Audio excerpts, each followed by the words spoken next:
Fans speak where the plan runs deep. The team grind hard, don't eat, don't sleep. From best ball dreams to DFS streaks, they help you print money every single week. No cap, no gimmicks, we breaking limits. NFL bets, yeah, we live this business. Meg and Steve, that OG vision. Draft room killers on a lifelong mission. More stress to the Sunday spread. Fan speaks, that voice that's inside your head.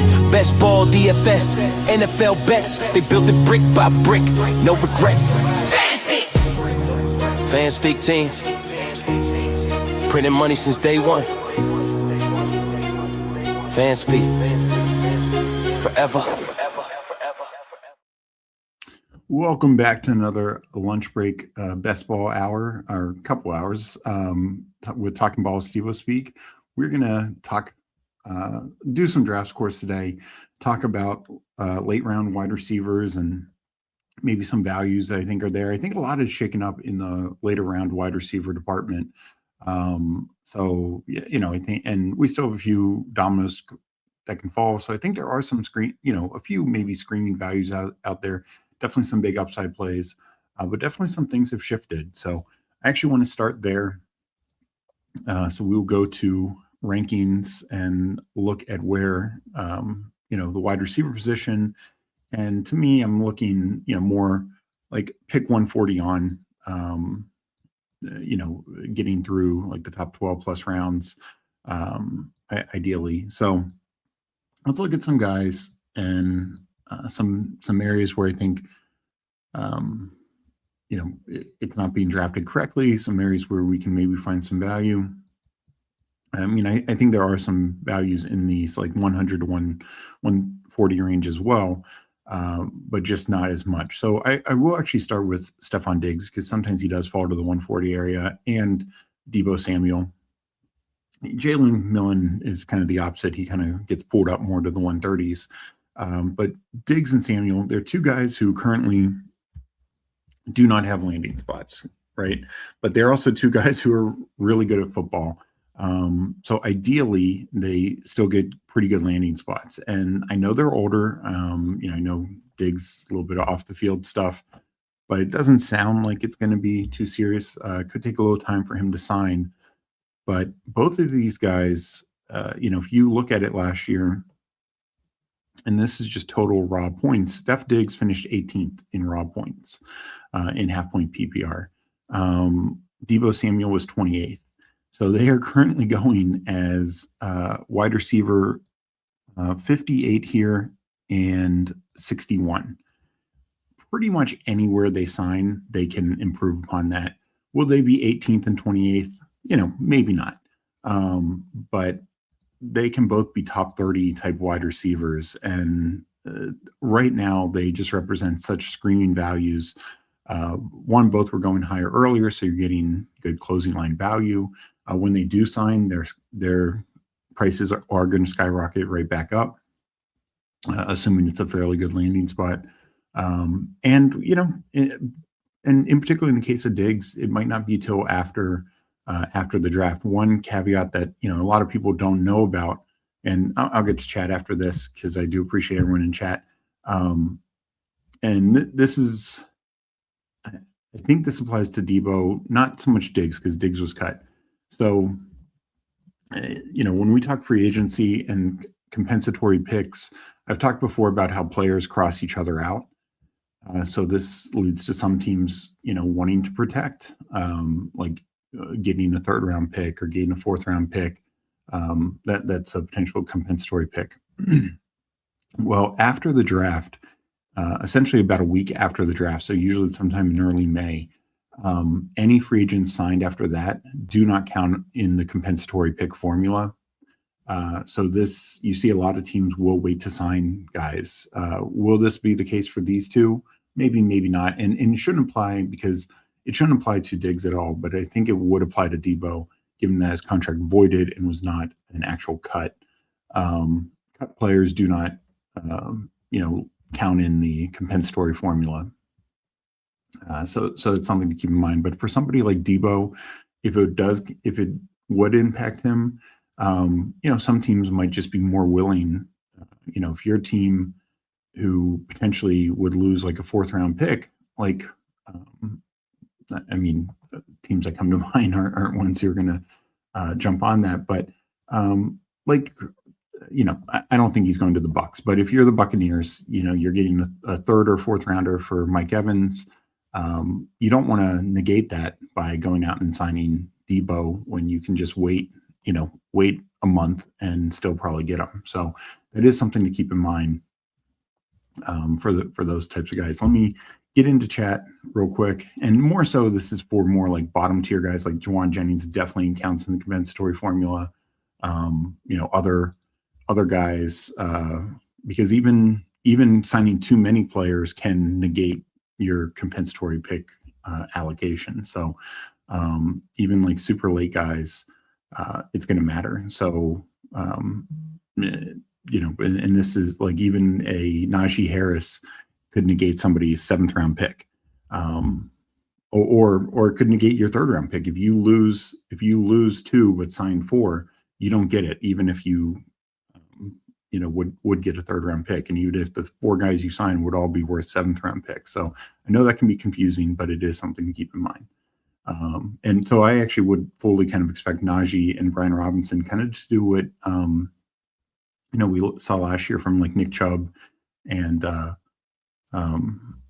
Dobbins, is to sign after the draft so they can A, go to a team who doesn't draft anyone early, and B,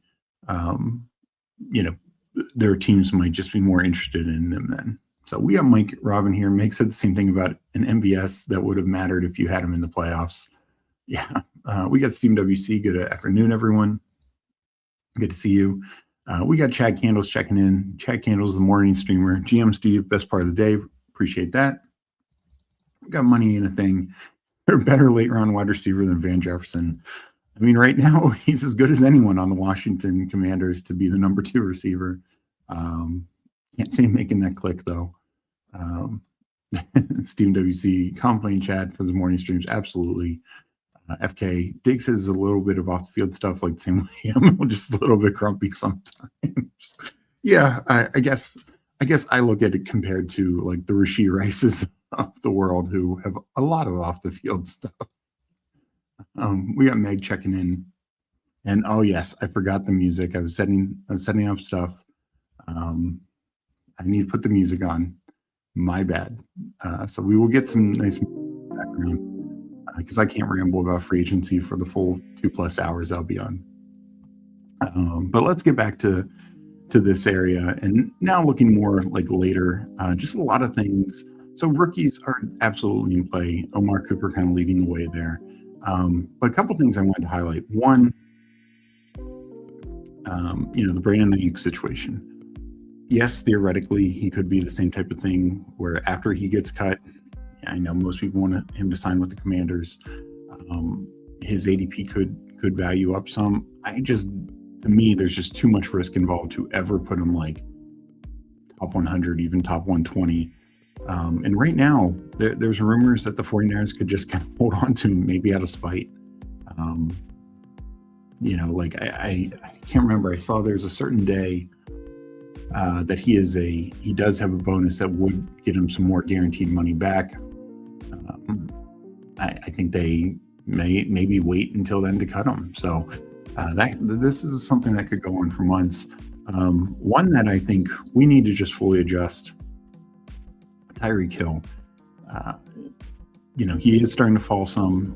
I personally right now don't know how we're taking Tyreek Hill. Anyone's taking Tyreek Hill above around 19 or 20. The reality is he's just having to have another surgery. There's literally no reports or rumors that he's anywhere close to signing. I would be surprised if he signs anywhere before July, like in probably training camp. And even then, it'll probably be understanding that he's not going to be ready. So I just think there's so much risk here. And to me, it's like Keenan Allen is a late round guy who hasn't signed yet, but at least he's healthy. And if he could retire, but that's why I've taken him a fair amount, because it's like I'm making a 19th, 20th round risk on a guy. If he's back, he's crushing that value. if he retires, then okay, I lost a 1920 round pick. Tyreek Hill right now is going, now a little later, but considerably higher. And even if he's quote unquote back, he might not be back until the second half of the year, if at all. And there are outcomes where he might need to sit out a full year. He might sign with the team and just be put on IR. Maybe he signs like a 2-year contract with somebody. So just something to keep in mind there. But to highlight some other players in this range, Jerry Jeudy is just the most feels like the most vanilla pick possible. Technically right now he's the Browns number 1, but I also feel they could sign or draft basically anyone and he could be pushed to the number 2. And this is just an offense that we just don't expect a lot from, and there's already a tight end there who's going to eat quite a bit. So I take him some, but it feels like there's not a ton of extra value, surplus value potentially here, particularly with where they're at it with the quarterback spot. The Kayshon Boutte and Kyle Williams, to an extent, I've been taking them a lot since the Diggs cut, even with the Romeo Doubs signing. I am a little worried about the potential of this AJ Brown trade. I do think that the chance that both of them could have value at that point would be pretty negated. Maybe one still could, but so I'll probably start taking them a little less. Mitchell, to me, is actually one of the better clicks here. Look, it's been a rough early start to his career, but we did see some flashes with the Jets. We know there's raw talent there. He's entering year 3. Behind Calvin Ridley, they don't have much to even let Mechie go. Even if they draft 1 or 2 guys, Mitchell probably gets first crack at it as the starting guy. He can play a little inside, but I think he is a prototypical outside X receiver, which allows Garrett Wilson to play more slot, more as he opens him up more. I don't expect the Jets offense to be great, but I do think adding Geno helps improve a potential floor here. And for Mitchell, it's not going to be consistent week in, week out. I think it is going to be some spike week stuff. Calvin Ridley, I was kind of totally out on when I thought he'd get cut and really worried that if he'd have a role or not. But now I'm just starting to take him. I definitely prefer him now to DK and Imanor. I just think he's more guaranteed a role with his new contract with Tennessee. Like, he did take a pay cut, but they could have cut him and saved just a massive amount of money, and they decided not to. So they saw enough value to keep him around. Tesla, and I talk about this with Ryan Flournoy later, is they're on really good passing offenses, but they're clear number 3s. Tesla probably is a little bit more touchdown upside, but they're probably going to be fairly capped, 4 to 550 yards, kind of the max. Probably 4 to 7 touchdowns. Like Tesla just ran pure with 6 touchdowns last year on just 27 targets. I don't think that's going to happen. He'll probably be lucky for 6 touchdowns this year on double the targets.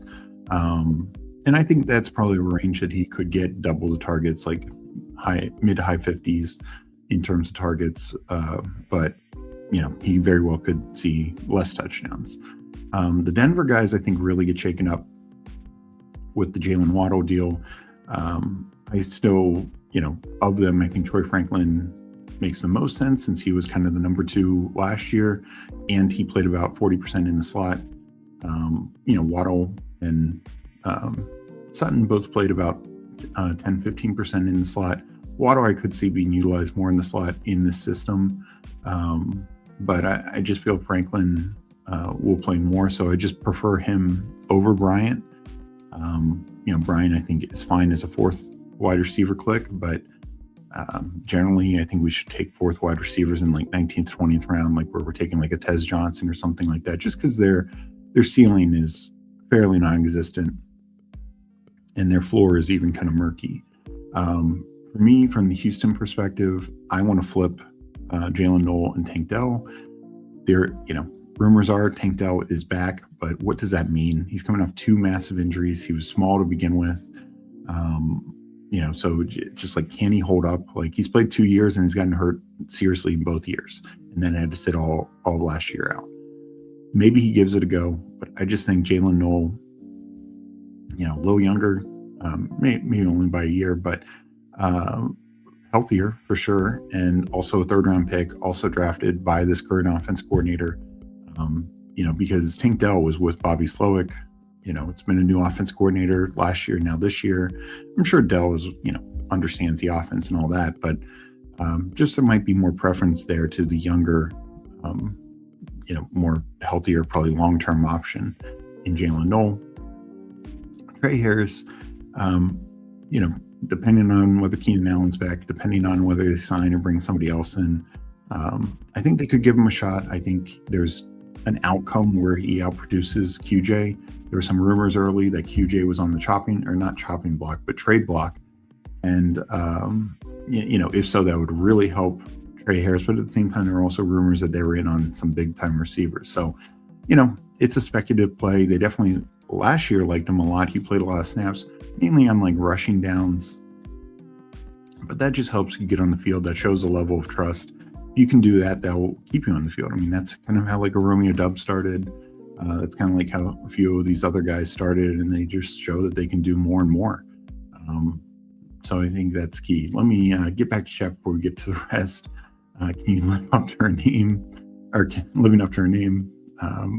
What's more bossy, asking for music or asking to show the board? Not like to draft with his heart is the most bossy. He's a peacock and you have to let him fly. Oh, thanks, Mike. We got Kicks in here. Good to see you. We got Al Boogie in here. Good to see Al. Big thanks to Al last night, not only for signing up for a FanSpeak membership, but he also donated $5. Really appreciate that, Al. Thank you so much. More like styrofoam dough. Yeah, I mean, look, I root for him. He's a fun player, but I just have a tough time with Tank Dell. And I just all along have said I think their ADP should be flipped. Like, I think we should take Jalen Noel here, and you make that 19th, 20th round click on Tank Dell.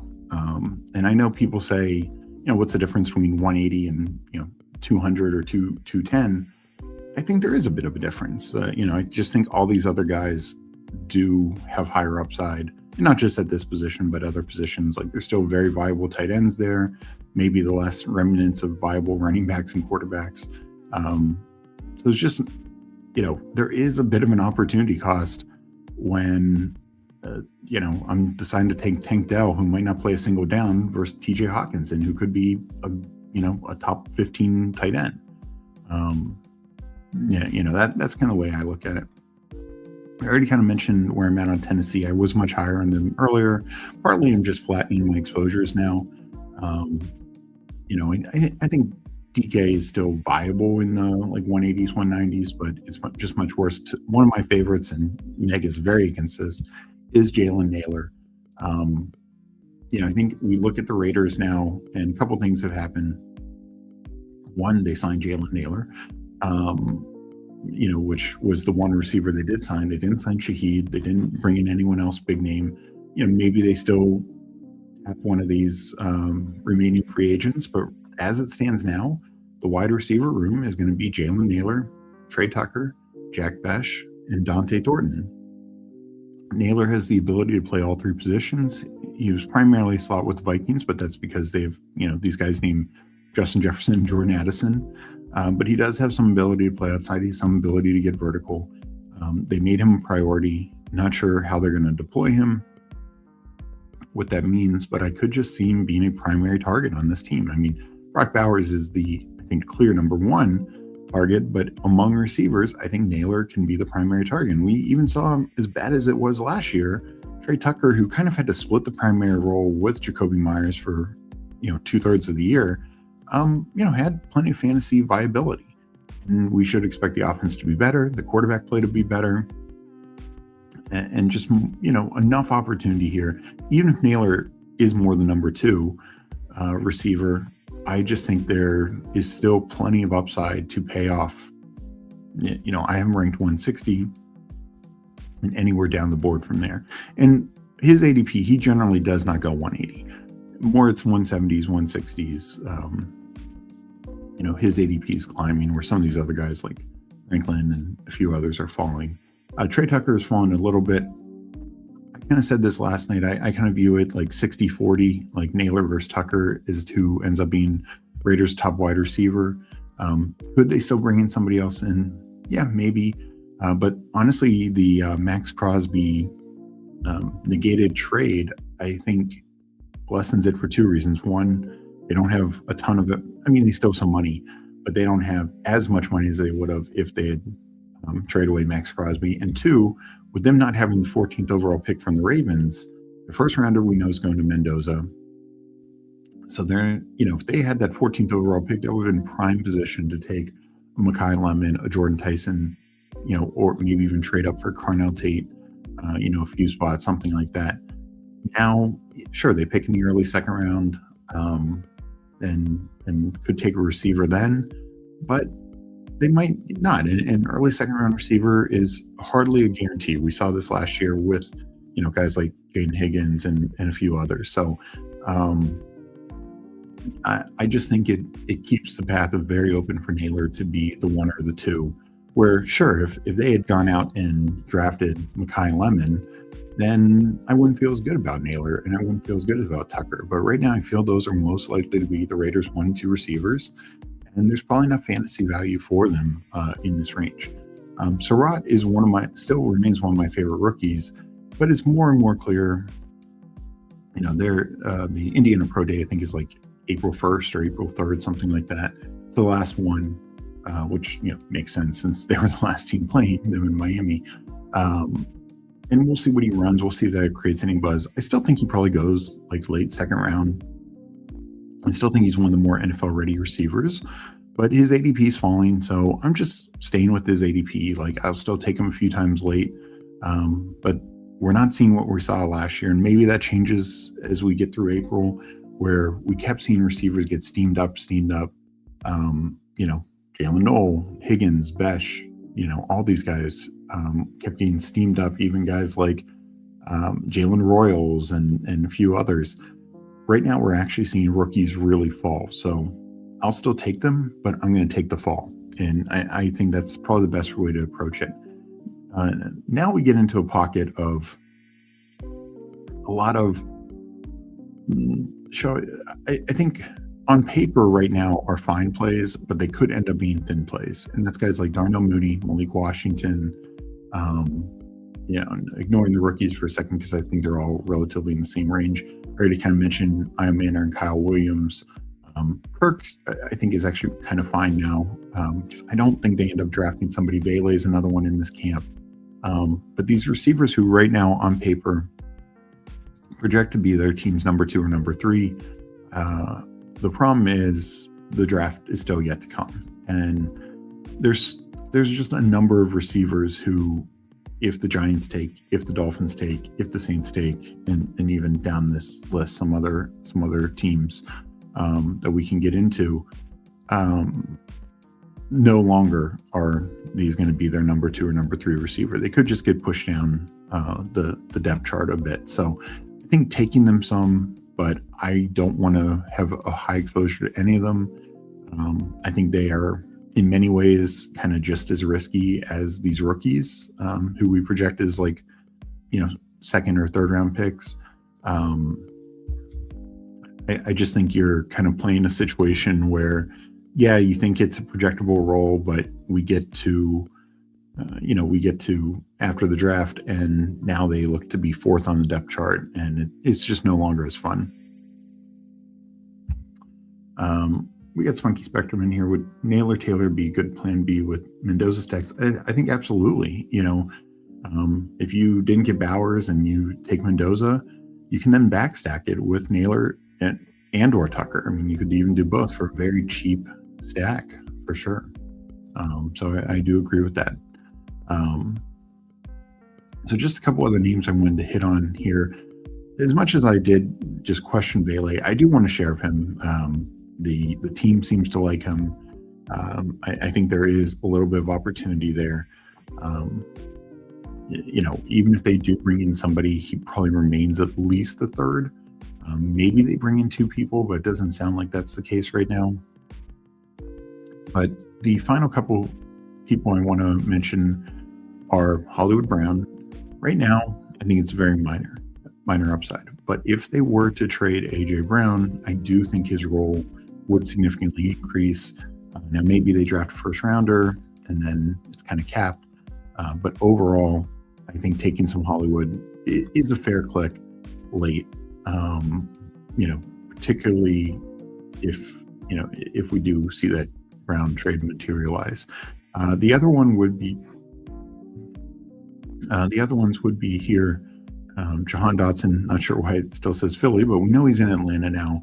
At this time, probably is Atlanta's number 2 receiver. Now, for Atlanta, that's below Pitts, that's below Bijan. But some 20th round Jahan Dotson clicks I think are fine. Kind of the same with Jalen Tolbert. Not really going the Tutu Atwell route, but Jalen Tolbert has at least some size and presence that he could fit into the team more than honestly even Malik Washington. We have to keep in mind Malik Washington, when he was drafted, it was a different coach, it was a different GM, completely different system. Not completely different system, but different mindset. I don't know if Bobby Sloak is going to approach things the same way. So I think he's just a fair click. Like, do I want 20% Jalen Tolbert? No, but 3%, 4%. Not terrible. You can make the same case with Isaiah Bond, but just not really feeling it. So that's kind of about it. There's some really deep cuts beyond that. So that's kind of where I'm at with late round receivers. And the way I want to kind of approach it in general is to have 4 in the top 100-ish range, 1 or 2 in that 110 to 150 range, and then just take a couple shots on those late round guys and really not get too over my skis on any of them at this point. So let's get into a draft and we can continue to talk about it. Not much else going on NFL wise, but feel free to shout out any sports stuff going on.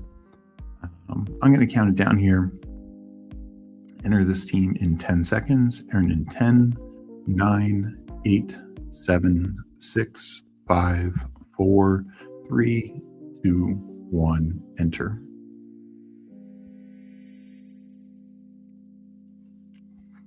So we got a fresh room here. Jump on in. I know March Madness is going on, so I appreciate everyone for hanging out, jumping in if you can. Hit the like button. If you're not already subbed to the show, sub to FanSpeak Network. We do drafts basically every day. Sometimes have 2 shows a day. Do a little baseball, do a little golf. Meg was going to do golf tonight with Candyman, but I think she's going to try and postpone that to later time. She's still not feeling great, so we're gonna. We're gonna keep at it. The Masters is just a couple weeks away, so the Albatross will be filling. Baseball is just about done. I need to see. I'm definitely on a couple of slows still with an hour clock. So that's no fun right now. But it's been going pretty well. I got about 7 left, I think. All right, waiting on 3 people.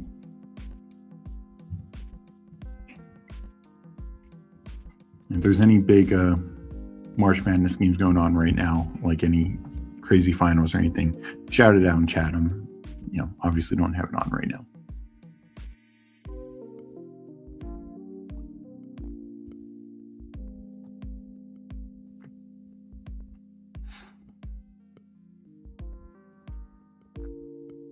So still waiting on 2.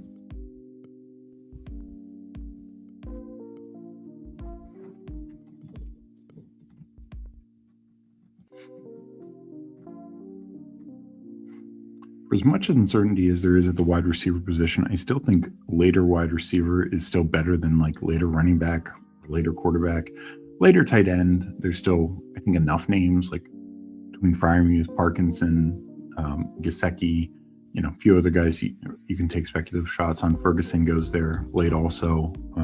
Terrence Ferguson, that is.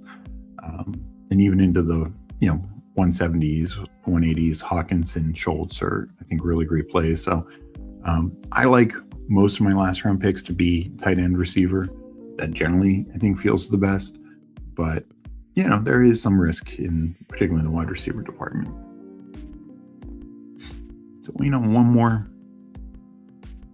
and we will get going.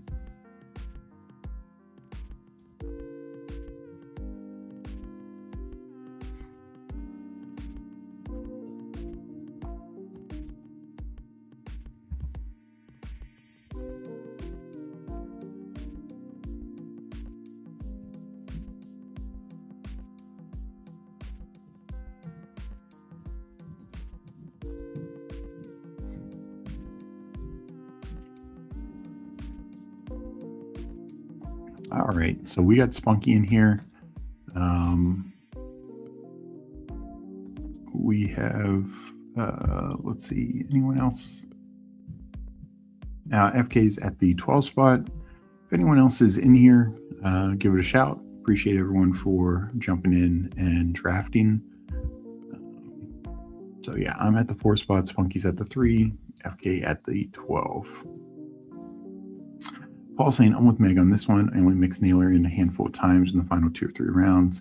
Bad team overpays, underwhelming receiver in free agency. I feel like I've seen this one before. I mean, yes. Yeah. I mean, sometimes these just totally, absolutely fail. But at the same time, there are, I think, cases where it's one of those, like, what does he have to do to pay off that ADP?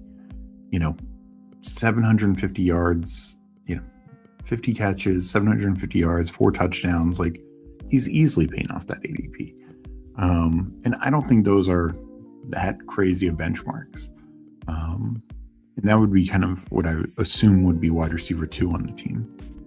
So let's go Chase here.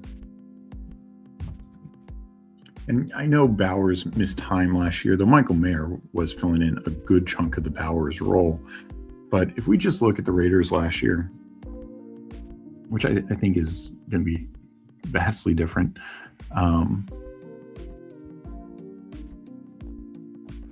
Give me one second. So Raiders last year. So a couple things. One, just about every team usually has 1 or 2 viable fantasy receivers. Are they all home run picks? No, of course not. So price matters. Like for, say, Tennessee, Ridley was a bust last year. But because you were taking Iomanner and DK in the 18th round, because that was post-draft, they didn't do much, but they had enough value there. If we look at last year, Trey Tucker had 57 catches, 696 yards, 5 touchdowns. Jacoby Myers with the Raiders had 33 catches, 352 yards, no touchdowns before he got traded. So it wasn't a great situation by any stretch last year, but Tucker for sure put up multiple good weeks, like one, at least 2 like spike weeks. And Myers had a couple, usable weeks. And I just think they were so bad last year. It would be hard. You'd be hard pressed for them to be that bad again. Is kind of the way I look at it. Chad Can was asking, any love for Dulcich super late? I've taken him in 20th round a couple times. The one issue is the Dolphins now have 6 picks, I think, in the first 3 rounds, and not only wide receiver, and this is also to why I'm a bit more concerned about Malik Washington and even Tolbert, but Tolbert is like just a 20th round click. Washington sometimes goes, I think it's on the 16th round the other day. If Washington was still going 20th round, I really wouldn't have an issue. But he's gotten pulled up since this trade news. But with that many picks, I'd be shocked if they're not adding tight end. Now, could Dulcich still be the top tight end? Yeah. So I think it's fine for some 20th round action, but I'm just not going to go overboard on it. Let's do Chase Malik Neighbors. That seems very fun. We got GAB in here. I believe I just drafted my first share of Naylor yesterday. Not sure. I'd be betting that the Raiders will be bad in 26. I mean, yeah, I think they could be average. Like I wouldn't expect to go like a worst to first. Like we've seen sometimes.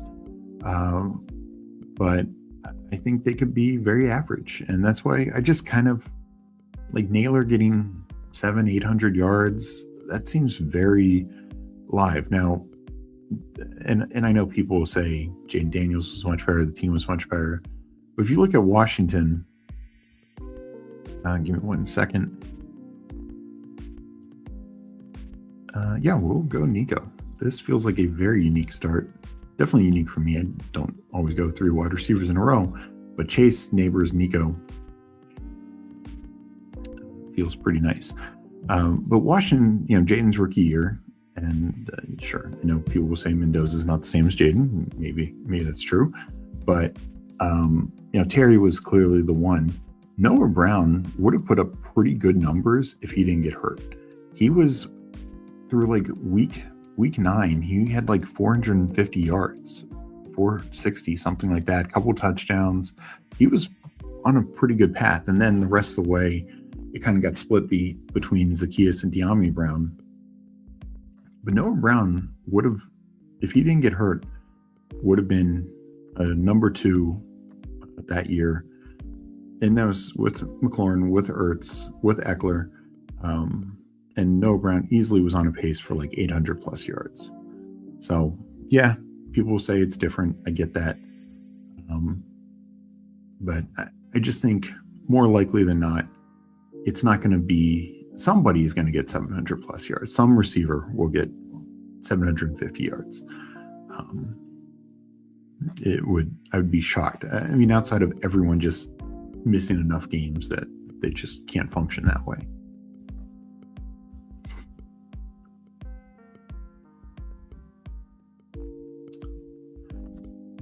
Damn, Trey Harris had a 9 target, 8 catch, 145. Dean checking. That was Trey Tucker. Yeah, Trey Tucker did that, a game against Washington.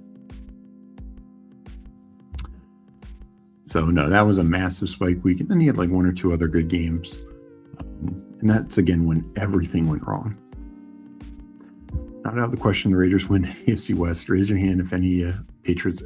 No, and Bears, same thing. Like who had the Bears or the Patriots, in year 2? Now, granted, that was year 2, but the year before Washington didn't win it, but went from terrible team to good. Sorry about that. I mean, I still wouldn't bet on them winning it, but absolutely think that they're live to do some damage. So I know we talked about late round receiver, but we're going to just keep stacking up early round receivers in this draft. I've done this a few times. This can be more of a 0 RB approach. But I got Chase Neighbors, Nico Collins, and Devontae Adams. I could have 4 of the top 10 receivers is the way I look at it. Legitimately could have 4 of the top 5.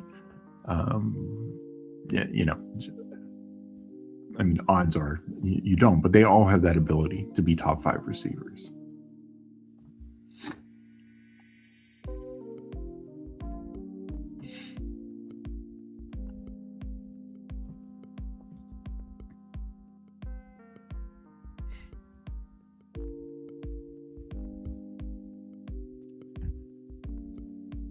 All right, let me make this pick and then I'll get back to chat. I don't think I'll go 5 receivers in a row, though I do like, well, they're all gone. The ones that I like. We will go Judkins. I feel as much as I like Scattaboo and as much as Henderson can make a case, I need some consistency. And it's crazy to think a Cleveland Browns player could be consistent, but I do think that can be the case with Judkins. Probably should have pulled up Swift. I would have felt better than that, better offense. But I don't have enough Judkins. So that was kind of weighing into my decision making there as well.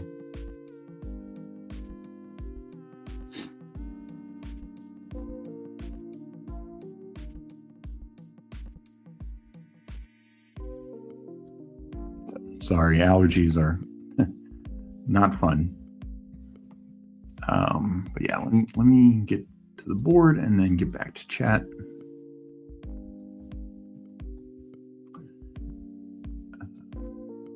Trey Tucker, yeah. No, but I appreciate the comment because it's a great point. Trey Tucker's spike week was the most random spike week since Jonas Gray. Crossface in here, strong build. Let's see how the running back room shapes out. Yeah, I mean, the thing with this, it's all matter of can you get enough running back points, because yeah, I should dominate receiver. But part of the issue is people who consistently have a running back in their flex will outproduce, whichever one of those receivers is in my flex. It's just essentially not guaranteed, but it's pretty damn close. So I really need my running back score to be at least above average, at least, semi-good. Do I think I'm going to one of the top 3 running back scores in this room? No. But I also can't be 11 or 12. Like, I don't care what my receiver, I could have the top 4 receivers in the league, and I don't know if I make the playoffs if my running back production is like, of these 12 teams, 11th or 12th.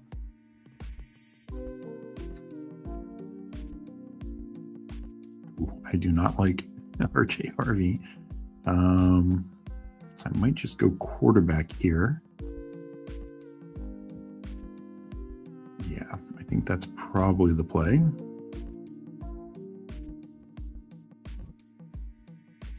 So we'll take Burrow, assuming he gets to me.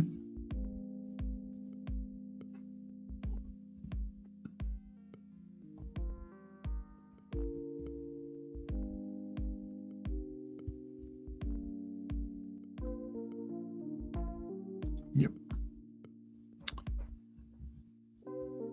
And we'll see what gets back to me in a couple picks. So this is the tough range because it feels like I don't like Hubbard's price. I mean, good news is they haven't added anyone yet. I just worry even a 3rd round pick, even a 4th round pick could really make that situation murky. Sounds like they want to give Jonathan Brooks a real shot. I just worry this is like Hubbard looking at 700-800 yards, and that's okay, but just not gonna probably win me anything. Jalen Warren, I think, needs to fall. So Ramondre is, I think, a solid pick here. Could go a receiver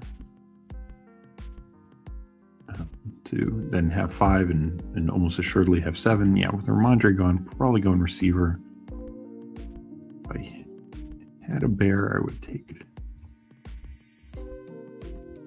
So I'll go DK. While I'm not as worried on Sutton as many, I definitely don't get why DK is falling. Like, I understand there's not a quarterback right now, but I do feel whether it's Rodgers, whether it's Cousins, whether it's, they just say Will Howard's going to be quarterback. I think once we know who the quarterback is, DK Metcalf's price will go up. Just the offensive system. And people should keep in mind, and this is just in total points, which Metcalf missed the last couple games of the year. Metcalf was 26 in total points last year. A lot of things didn't go right with how that offense worked. Yes, there's more competition there, but I only think that makes the offense better. Michael Pittman, even I expect them to add a rookie, maybe even 2. They have a bunch of picks in the first 3 rounds as well.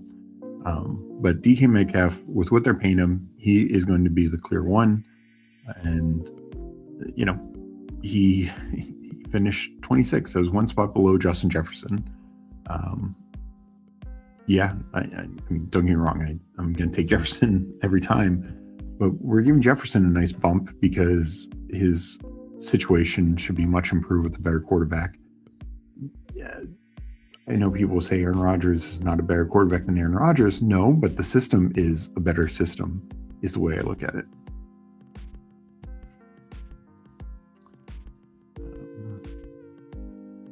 Let me go here.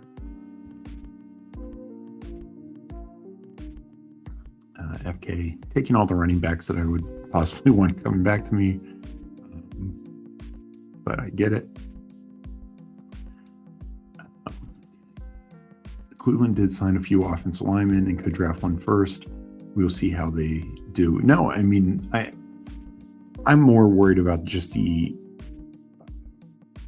offense as a whole in general. Like when your quarterback plays that bad, it just limits your upside. I think DraftKings can still pay off his current ADP.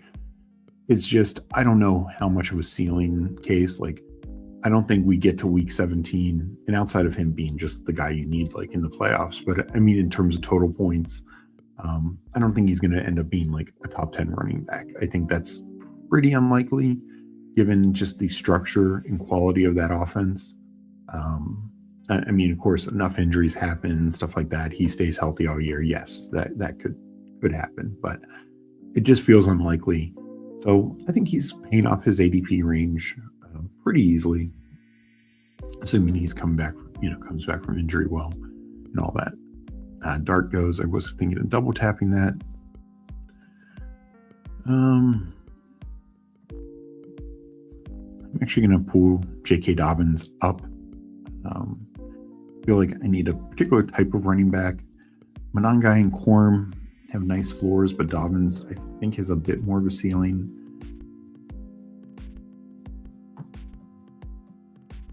So that's the way I'm going to go there. And maybe he would have gotten to me at 100, but no guarantee.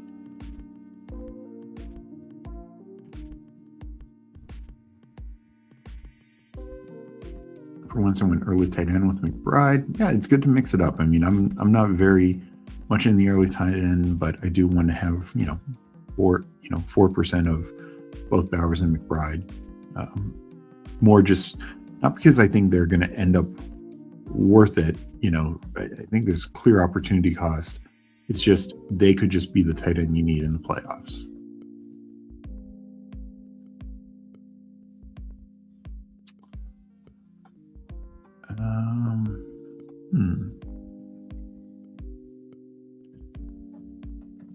Might take Monangai or Quorum to give me that floor play.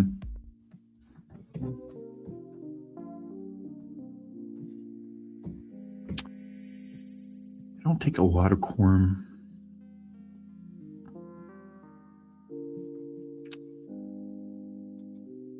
Yeah, I mean, as much as I like Romeo Doubs or Wandale, I just don't need them in this build.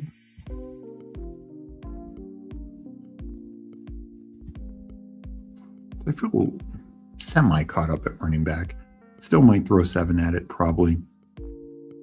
Probably will stop at 7 receivers, and then we'll tack on 2 quarterbacks, three tight ends. Seems like the outlook for this team. My 3 most random spike weeks of all time: Jonas Gray, Jerome Harrison, Trey Tucker, in that order. FK, each draft pod is like a dare to see who will pick RJ Harvey first. Yeah, I kind of feel that way. Like, Harvey, to me, it's not even so much that he goes ahead of Dobbins, just because I do think there's spike week there. I think there's a floor there. I mean, I generally think Dobbins ends up with more points, but Dobbins will probably have more like 12-point games, 15-point games. Harvey could have a couple 20-point games. It's just, we're just paying such a high price for a guy who probably is not hitting our lineup well over half the year. Like most other running backs, I'm going to have to look at the exact numbers, but most other running backs roughly through that range. I mean, Tootin and Henderson are kind of also in this camp. But most of the other running backs in these top 6 rounds are going to hit 10 plus points 75% of the time, if not every week. And Harvey, I just think, is I think we're lucky if it's 50% of the time, and it could even be a little less. So yeah, that's just a tough situation for me to take him at that price. Like if he was going 2 rounds later and we're making the decision between, Harvey and a rookie Jadarian Price or Tyler Algier, who's kind of in a much worse offense and kind of a split role. Even if you think Algier has a more consistent role, at least you're taking it in the 8th round or 9th round. That's just kind of where I think he should go.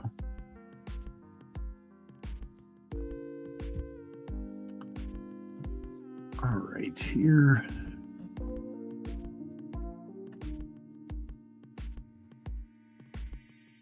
So Kyler goes.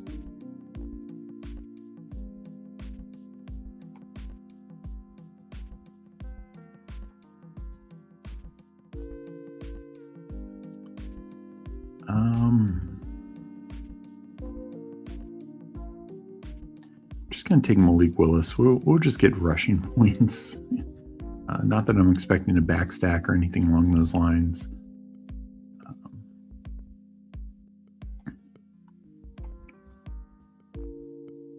Yeah, I didn't love that range at all.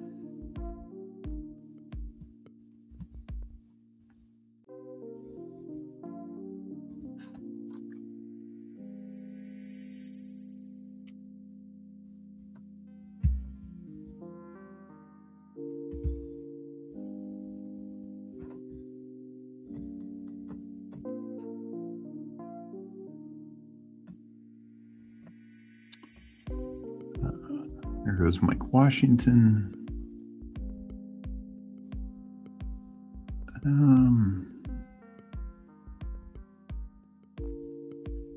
I'll take Jonah Coleman. I kind of ideally want to be taking him lower, but he's not falling as much as I thought he would be falling. Consider Rashard White also, but Coleman I think has a little bit more chance to get some sort of like mini feature role, not like an entire feature role, but like definitely a touchdown role, and that could be beneficial if something like that materializes.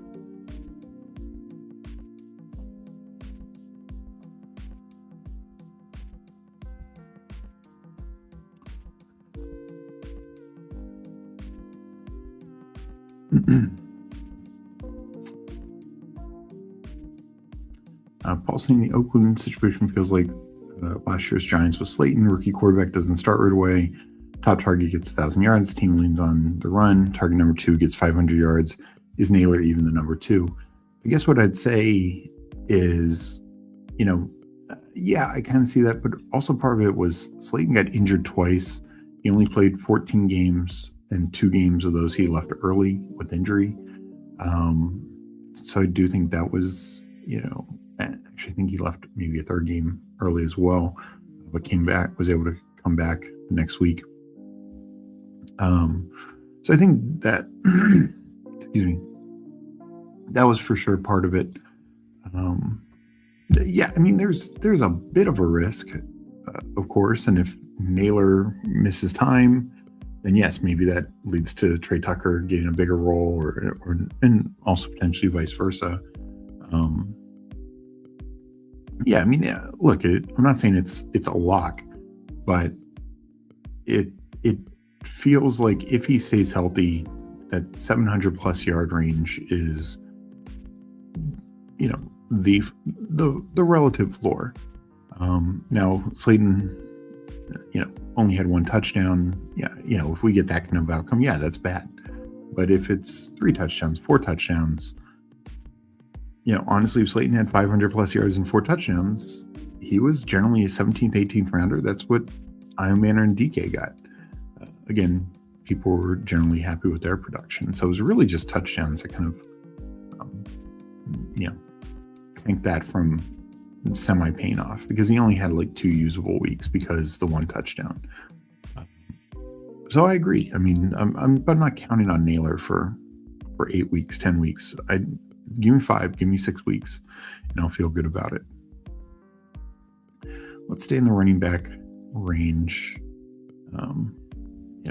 Yeah, you need to start thinking quarterback and tight end for a third one. But Aaron Jones, I feel much better about this team now getting, Corm, Coleman, Jones. It's still within the running back room, but it's a lot more viable, I feel like. Dobbins has played 8 games, won 13, 10 in the last 5 years. Yeah. That is the concern with Dobbins, is we can almost count on him getting injured. The problem is, while Harvey did play better down the stretch, it's not like Harvey was a complete back. This is not like when Chuba Hubbard went down and Rico Dowdle just became a clear feature back. I don't know if RJ Harvey will have that role. Even Travion Henderson, I'd say we saw, not entirely, because they wouldn't throw to him as much, but we did see the games that Ramondre missed. Travion Henderson did have a much bigger role. Harvey had a bigger role, but it wasn't like feature back, or full feature back, I guess we should say. So we can get Stroud back. I have the stack. That feels good as a third quarterback option. 2 of them stacked up. Malik Willis, not really going to worry about it. And now, a okay running back room. Like I said, my goal is to finish essentially in the top half of the running, in the top 6 in running back points. Am I there yet? Probably not. I need some luck, including Dobbins to stay healthy, Jonah Coleman get a good landing spot, Aaron Jones to stay healthy, etc. But at least there's a path towards that. Still hard for me to take Andrews over Likely, even if I have Lamar. Yeah. I mean, I don't know. I think Andrews is honestly the clear better pick. Like, this was Andrews' truly one down year. He missed time a couple years ago, but from a points per game standpoint, Andrews has been a top 5 tight end. I think top 6 in every other year outside of last year. So now you're removing Likely from the equation. You remove Charlie Kohler from the equation. I'm sure they had some sort of tight end. I'm sure they had some sort of receiver. But Lamar and Andrews do have a connection. They invested in Andrews. I expect a bounce back from Andrews. In large part because I'm expecting hopefully a healthy Lamar this year. So I just consider the price. Andrews is the guy who used to go, not last year, but even last year he went pick 100-ish. 2 years ago he was going top 50, top 60. We're now getting him 140, 150. So the guy isn't that much different. He just has such a massive red zone role. Is kind of how I feel. Harvey was very touchdown reliant, 12 touchdowns, but can also catch. Yeah, I mean, Harvey's fine. It's just I think the price is wrong. Like, if Harvey was going in the 8th, 9th round, I'd have a lot more RJ Harvey. I just have a tough time taking him ahead of, for a while there, he was going ahead of like DeAndre Swift. And it's just like, that's clearly wrong in my book.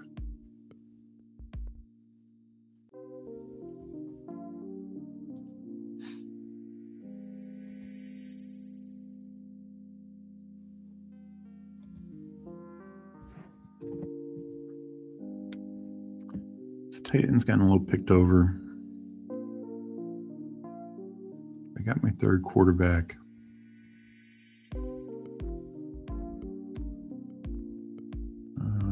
Yeah, I'll figure it out.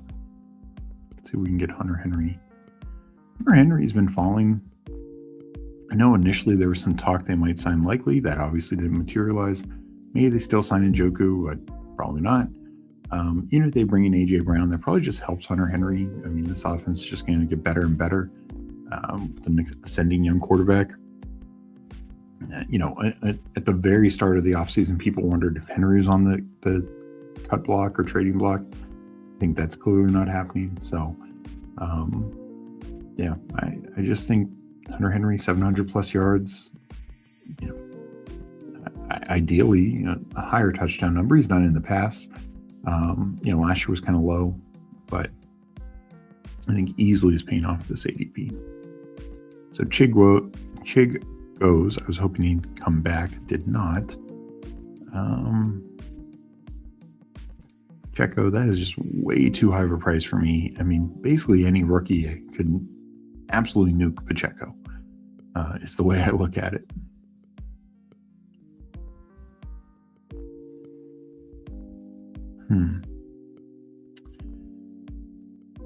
I think just because I worry more about the running back, no. I'll go tight end here. Actually, I've shown, with Stroud, I do want to get some more Barner. I think Barner's a bit of a fall, where Schultz just kind of as ADP for me. But with Stroud, I'll take the stack here. Let me go to the board.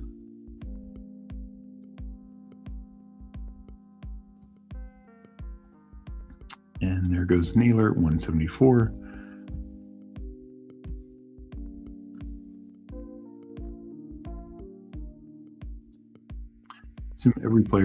I just assume every player misses a couple. I mean, that it is a good thing to kind of look at it from, like a 15 game sample or 14 game, like understand, there's a lot of guys. And like I mentioned, like DK Metcalf, even missing 2 games, still finished as, wide receiver 26. Alec Pierce missed 2 games, finished as wide receiver 24. Devo missed a game 28. Vlad missed a game 29. So there's plenty of guys who miss a couple games and still have very, very good fantasy seasons. I mean, Drake London, this is why Drake London goes so high. He missed 5 games and he finishes wide receiver 17. These are in total, half-point total points. CeeDee Lamb missing those 3 games, and honestly, it was like 4 games because if I remember, that injury occurred kind of early in the game. He finished top 20. He finished 20th. So I do think we should have for these, 2-3 game type injury situations, those aren't the killers. I mean, if they are for the, miss the playoffs, yes, that's bad. But those aren't the ones that kill you. It's the half year, 3/4 of a year, et cetera. Those are the ones that really.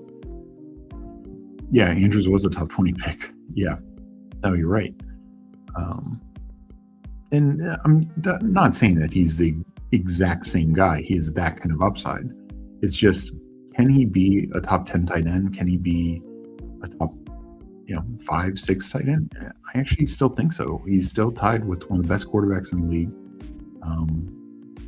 And it is right now, unquestionably, his team's number 1 receiving red zone weapon. Obviously, Derrick Henry has something to say overall. But if they're going to throw the ball in the red zone, you got to think Mark Andrews is going to be the biggest beneficiary.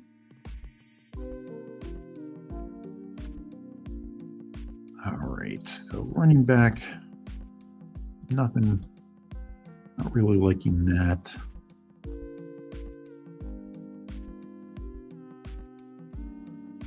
I will actually pull up Brian Robinson. It's not really pull up, but I need just him to get a good landing spot.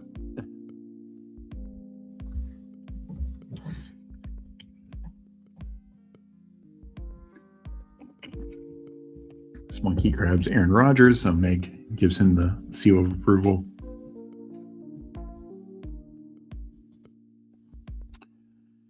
And the reason I went that route is I would have been okay if I got like Vidal, but these receivers are kind of flat to me. Whoever I get back, I'm fine tacking on. Here.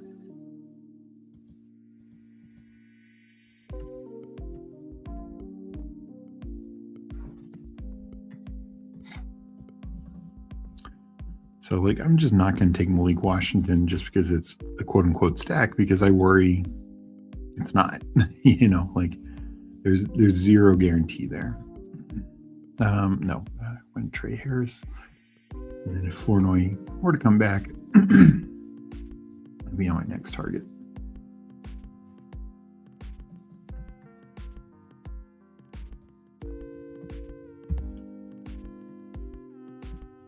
Likely has a chance to be in a very run-heavy offense. Might not be field as much respect, just like he wasn't in the Ravens offense.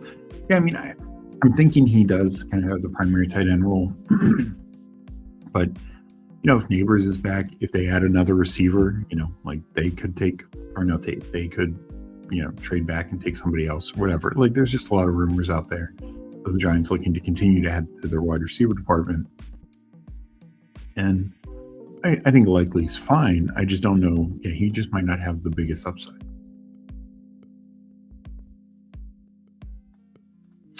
Manager's still hoping for a Harvey Henderson from last year or a spike. I think most people are assuming a second-year spike. I think the problem for me is what's changed. Patriots, Ramondre Stevenson was just massively ahead of Henderson, when they were together and into the playoffs, into the Super Bowl. And then the Broncos, yes, Dobbins got hurt, missed the last, 2 months. But they go out and re-sign him, and they gave Dobbins real money. It's not like they just gave Dobbins $3 million. They gave Dobbins, he's making more money than any free agent not named Walker or Travis Etienne. So, I just kind of feel like I don't think the Broncos would throw out that kind of money to Dobbins if they were just expecting him to, compete for a small role.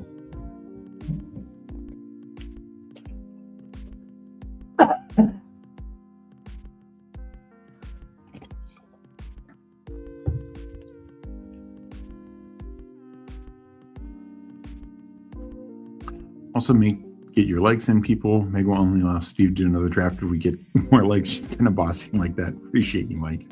We got Pepper Tony in here. Hope you're doing well. Paul saying, I just love Dobbins. Was a workhorse in college, career 5.2 yards per carry, even with the injury bug. That's his opinion. He doesn't miss games for ticky-tack. Yeah. No, it is. It's unfortunate. Like he's just had some serious, unfortunately some serious bad injuries. And he is somebody I think we should expect to not play a full season, which is never fun. But boy, yes, he would have missed the playoffs, but even last year, he was a guy who was going to help you advance. And, what if he got a couple more weeks? I mean, even if he missed the full fantasy playoffs, I just think there's a lot. I will happily take Ryan Flournoy as my final wide receiver. I think he's a great final pick for this team because I think, as I mentioned before, he's a very clear number 3. I think he's a great floor play. Not that he would hit the lineup every week, but he should have 5, 6, 10 plus point weeks. Even if I don't get a single 20-point week from him, he's just ensuring if I, miss some time, Nico, Malik, Adams, even Chase all have had their injury woes in the past. England misses time, I think I'm covered. And, if I just end up with like 3 buys the same week or something like that.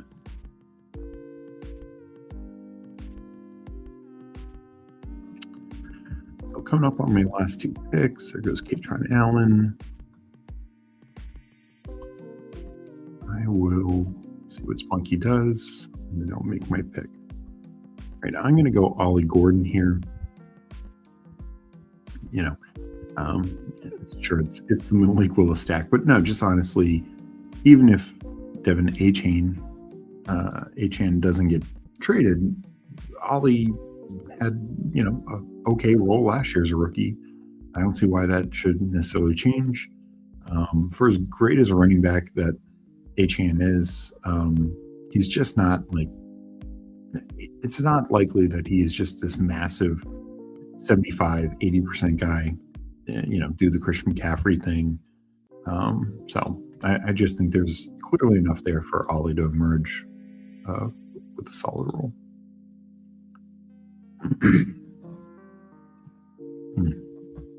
Talk to me about CMC getting injured. The Jordan James thinking they draft another running back, bring back B-Rob, go get Frank Gore Jr. I mean, right now it's Jordan James, but the thing is, Kyle Shanahan drafts running back every year, sometimes two. Like we've seen that before, where like the later running back actually outplayed the earlier running back. Like Eli Mitchell outplayed what was his name? Can't even remember his name. He was in the league, but 49ers feel almost assuredly will draft a running back. It's just a matter of when. If it's day 2, I'd be worried for Jordan James. If it's day 3, Jordan James could end up winning the role. And they could bring back a B-Rob. I don't know if they do. They might just kind of wait, do what they did last year, because the players like a B-Rob, could be guys who could potentially be in the trade block on the cheap. Will probably be there late in the year. Like there's probably going to be some options out there, or somebody gets cut or something like that. So I don't know if they bring back B-Rob or Najee. It's possible, but my guess is they just draft somebody, kind of see where they're at in camp, and if they need to make a trade, they make a trade. But I would worry, because the 49ers don't exactly have a ton of holes, especially with them kind of filling their wide receiver position with vets like Evans and Christian Kirk. They could take somebody day 2 for sure. Darrell Williams, that was a different year. The Tyrion Davis price. I'm pretty sure maybe it was Trey Sermon. Him and Eli Mitchell were the same. I think Trey Sermon, him and Eli Mitchell were the same year. Tyrion Davis Price was another third rounder that failed. So they've actually missed on some of their higher drafted ones, like Sermon and Tyrion Davis Price, but they generally find a back a year.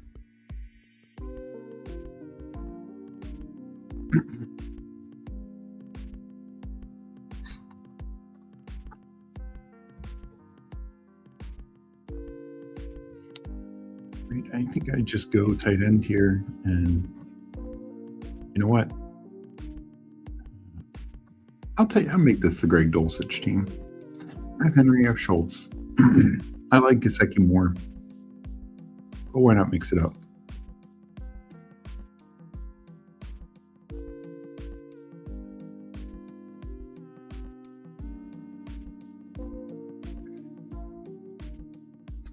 Yeah, I don't expect Garendo to be in the mix. Like, he was solely a special teamer last year.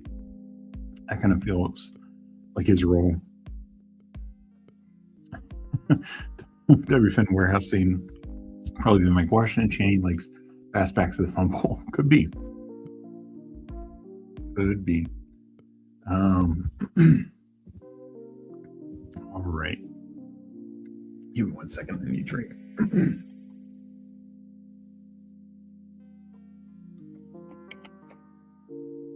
All right, I go 3-7-7-3. Burrow, Malik Willis, CJ Stroud. Running back room, definitely thinner, but Judkins is the anchor. J.K. Dobbins, Blake Corum, John Coleman, Aaron Jones, Brian Robinson, Ollie Gordon. Hopefully there's a little ceiling with a couple guys, solid floor. Like I said, I'm not trying to win the running back position. Not even expecting the flex to hit from this too much, but hopefully it's enough that I can be at least top half. Receivers, I need the early guys to hit. Jamar Chase, Malik Neighbors, Nico Collins, Devontae Adams, DK Metcalf. Essentially, I need my 3 receivers and my flex to come from these 5 just about every week. Tacking on Ray Harris and Ryan Flournoy for a bit of a ceiling floor combo there. Then the tight end room of Hunter Henry, Dalton Schultz, and Greg Dulcich. Not the greatest tight end room, but I had to throw more late picks at it because I needed some of these middle rounds to complete or get some more running back viability. Overall, definitely not what I would call my strongest team. That with not really rookies. It has a pretty decent projectable number, but I think it can be fine. I think quarterback can be strong between Burrow, Willis, Spiky, and Stroud being kind of a floor play. Running back's going to be weak. I just need to dominate the receiver position. All right. I think FK was the only FanSpeak member in here. So he goes 3683. Hurts, Brock Purdy, Michael Penix, running back James Cook, Rico Dowdle, Tony Pollard, Chris Rodriguez, Taj Spears, Braylon Allen. And this is the true running back anchor style. Not only James Cook, but I think Rico and Pollard really feel great, because if Pollard doesn't get Jeremiah loved, he should easily pay off this ADP, and Dowdle I think easily pays off that ADP. Rodriguez has a path. He took the Tennessee backfield, assuming no Jeremiah Love, and then back up in Braylon Allen. Wide receiver room, still very strong up top. London, Devonta, Zay, DJ Moore, Coker. Then he goes Tank Dell, Christian Kirk, and Pat Bryant. So taking advantage of the big Pat Bryant fall. So that is nice to get him at just a much different ADP than he's went for the majority of this contest. And then tight end, Goddard. Ooh, got a Kincaid fall that you rarely see. And then Juwan Johnson. So that's a very strong tight end room. I think, just comparing and contrasting to mine. Quarterbacks, mine are 3 starters where Michael Penix is unknown, but kind of similar. We're top 2 guys, like a rushing and a good passing guy combined. We definitely executed the anchor running back room, not just with the anchor, but also that next tier guys. I probably had the edge receiver wise, but it's not like he's far behind. And then I think he would have the edge tight end. So I'm probably hoping for more second or third when FK is building a quality team like that. Thank you everyone else for joining. I will do one more draft.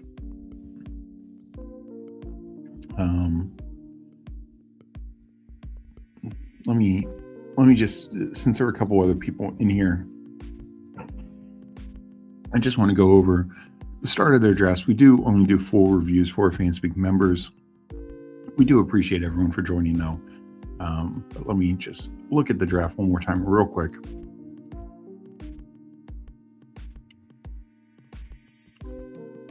Let's see, we had Spunky in here at the 3rd spot and Dean saying he was in the 6th spot.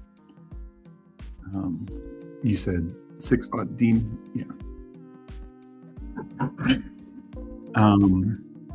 Spunky goes 3692 with the Puka. He's talked about McBride, ETN, or A-Chain, and McLaurin start.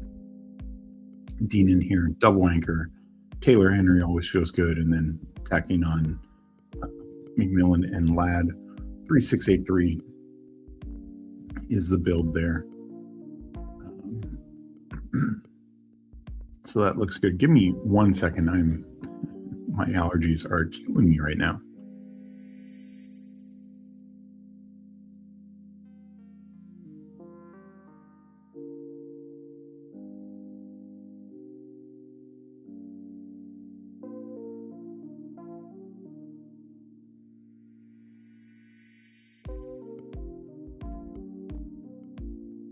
So Dean was in the 7th spot. No worries. So also went double anchor. McCaffrey and Hampton, Rice, and Mbuka. 3683. So similar build structure.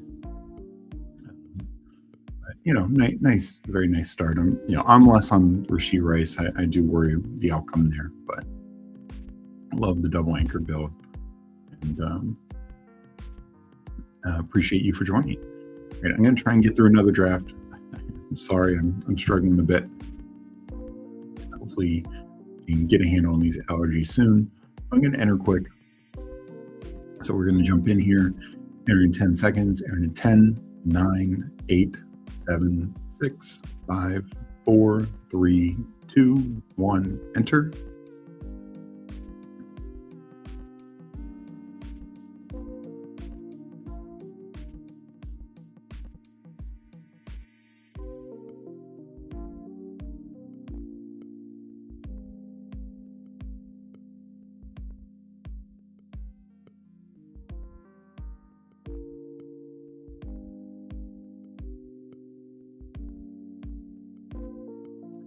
All right.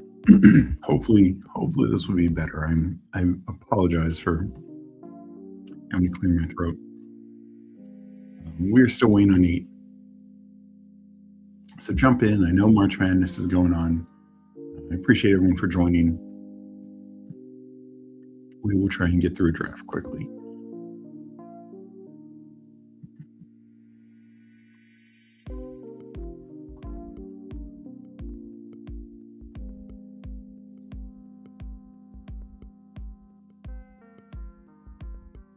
Still waiting on 7, 6. All right, it's ticking down now. Oh, no problem, Dean.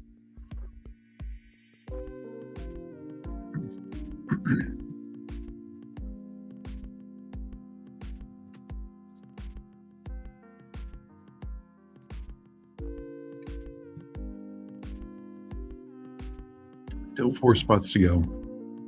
I think this will be my 100th big board. So that is fun. 50 left after this.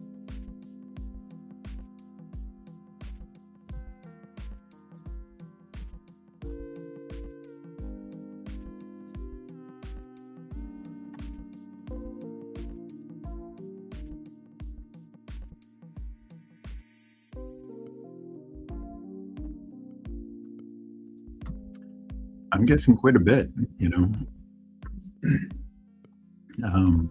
We'll see what the NFL comes down. I know right now it's not criminal charges, but even civil charges, they can still suspend, especially when it comes to a case of domestic violence. And it sounds also like a repeatable thing.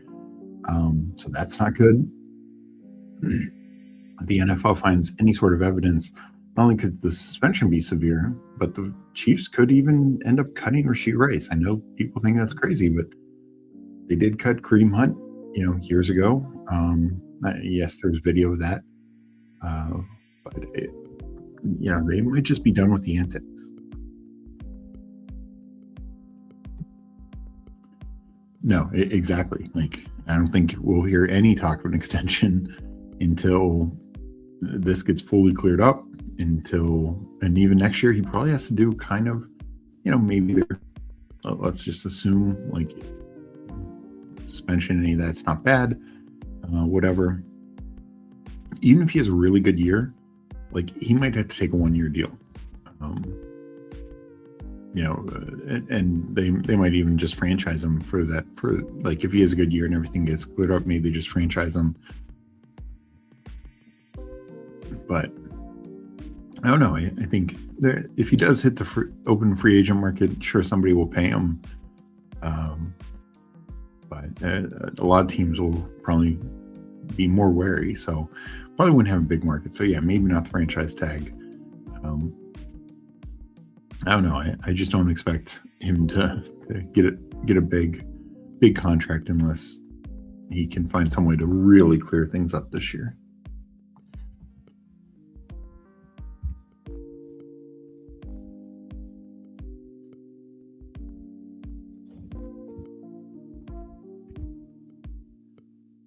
All right. It's wild to me how you can feel like you're forced to cut a star just so another team can sign him. That's fine. Yeah. Cleveland, that's what happened with Kareem Hunt. So Dean is here in the 3rd spot. FK is in the 4. I'm in the 10.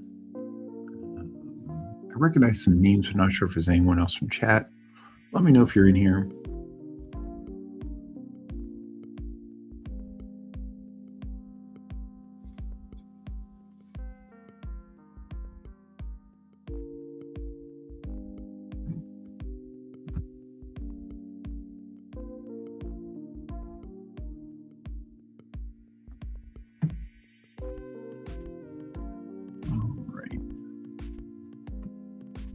Goes kind of as expected. Bijan gives Puka a chase, top 4.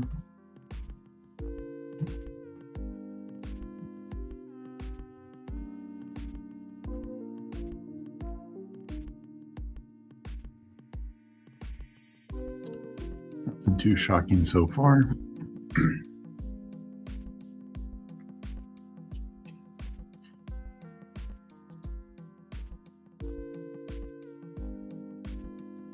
And we'll take a Monroe.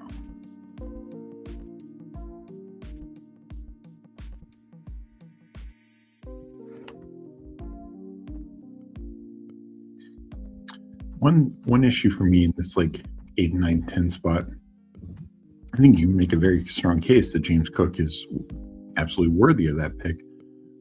The tough thing is when you have that pick, I can basically guarantee I'm getting a running back.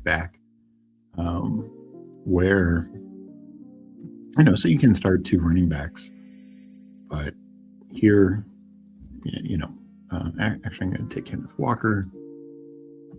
That's where I have him ranked above Hampton. I think it's close. I think Walker just now has a chance to be a true alpha back in Kansas City. And I don't mind going running back, but it's just, you'd have to be okay passing on a receiver for the first 2 rounds. So go back to the board.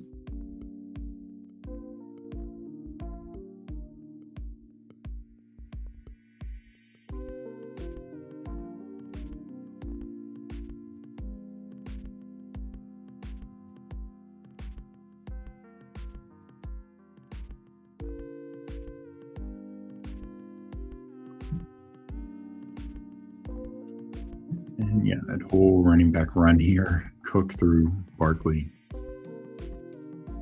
I also think it makes sense, like especially with Neighbors in London, questionable offenses, Neighbors coming off a major injury. It's just tough to justify him against, even some of these backs on bad offenses are going to have a better outcome.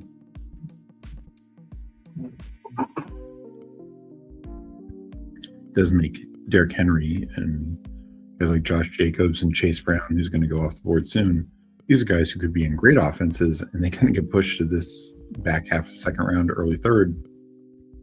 It actually feels kind of good because there's a lot of, potential upside, being part of a great offense.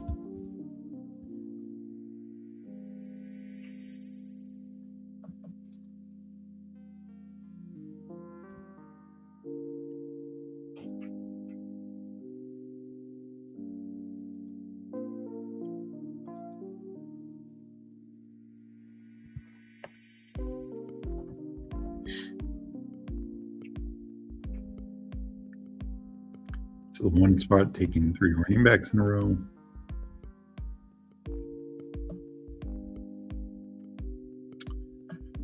And I need to see what I decide to do with this pick.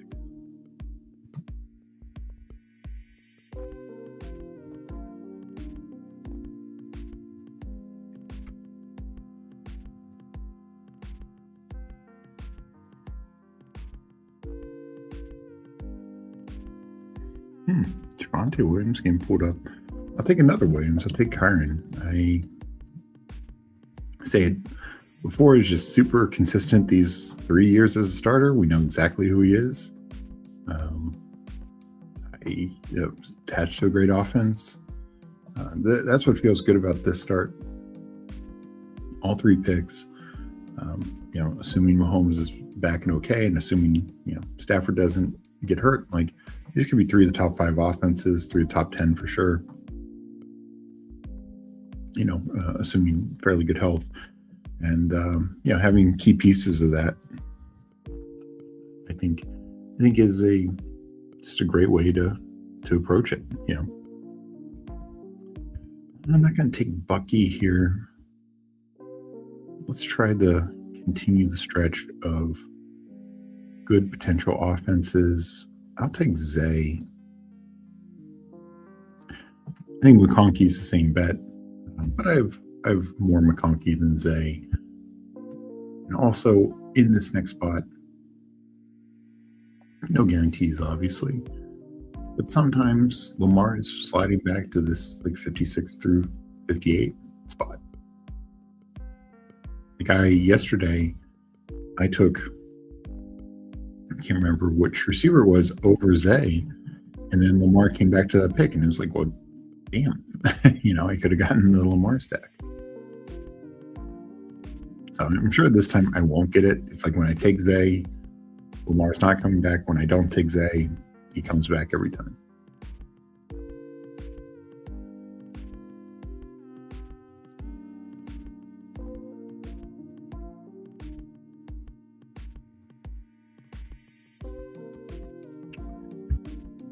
All right.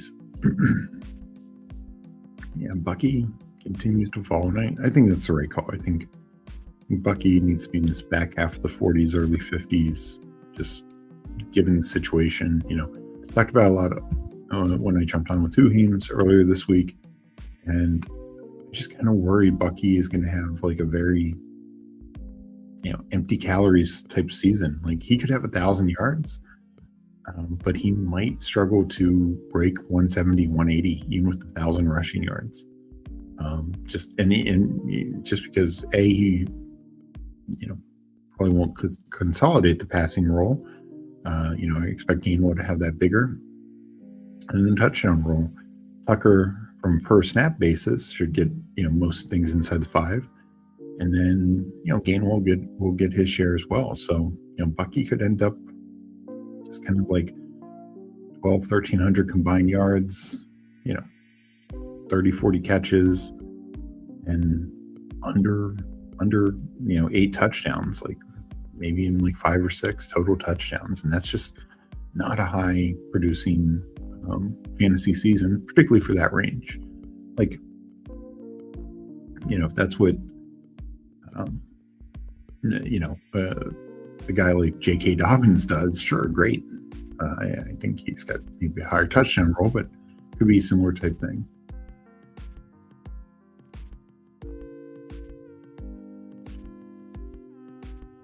All right, there goes Scatavoo. And of course, Lamar does not get back to me when I want him. Of course.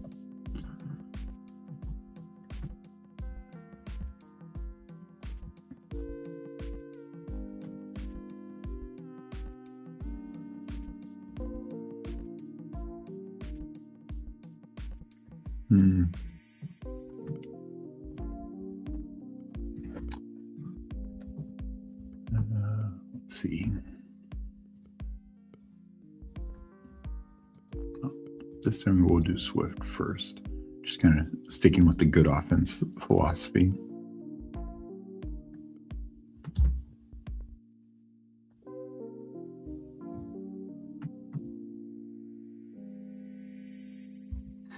All right, we'll keep that up.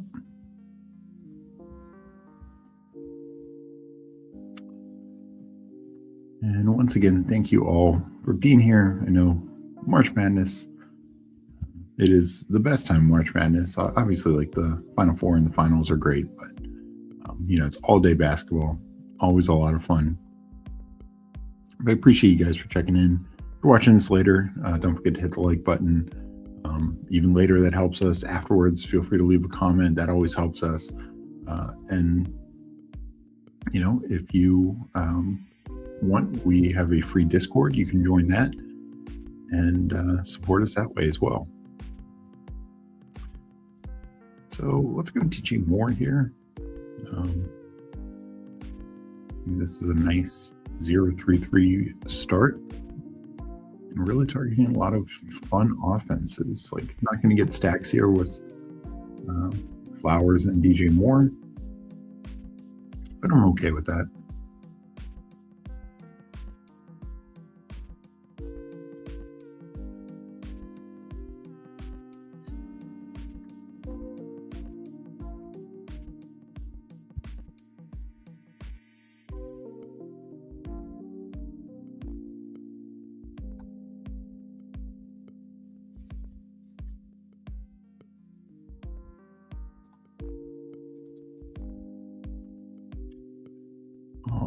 right, let's see here.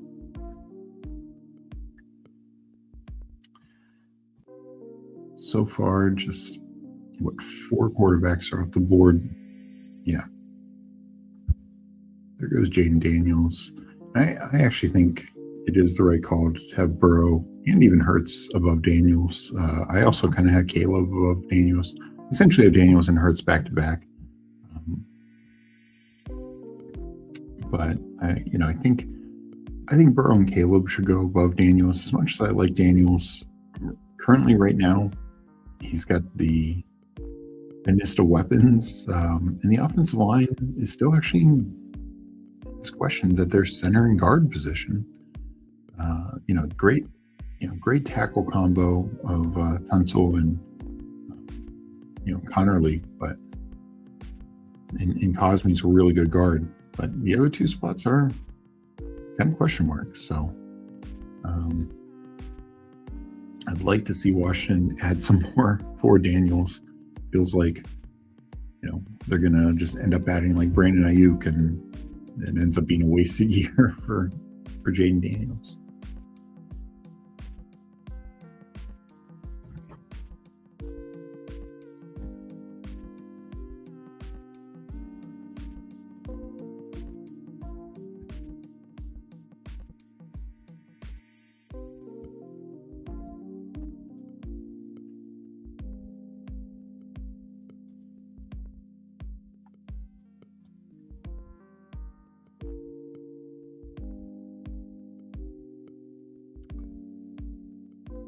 Right here. Look at Ramondre. Want a 4th back.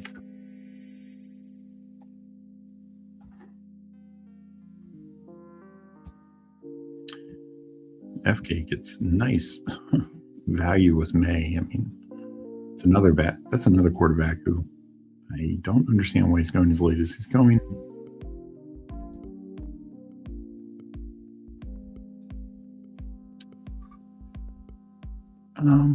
Actually, I'm going to take Trevor Lawrence. You can backstack him some, and just in general, I'd like to get more of him. If Jacoby Myers comes back, that's where I will go.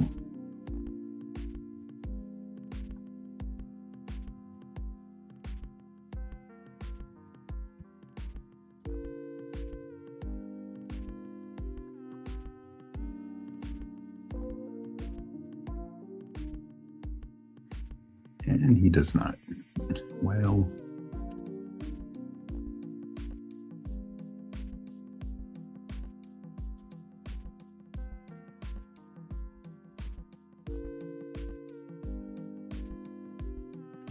all right. I will take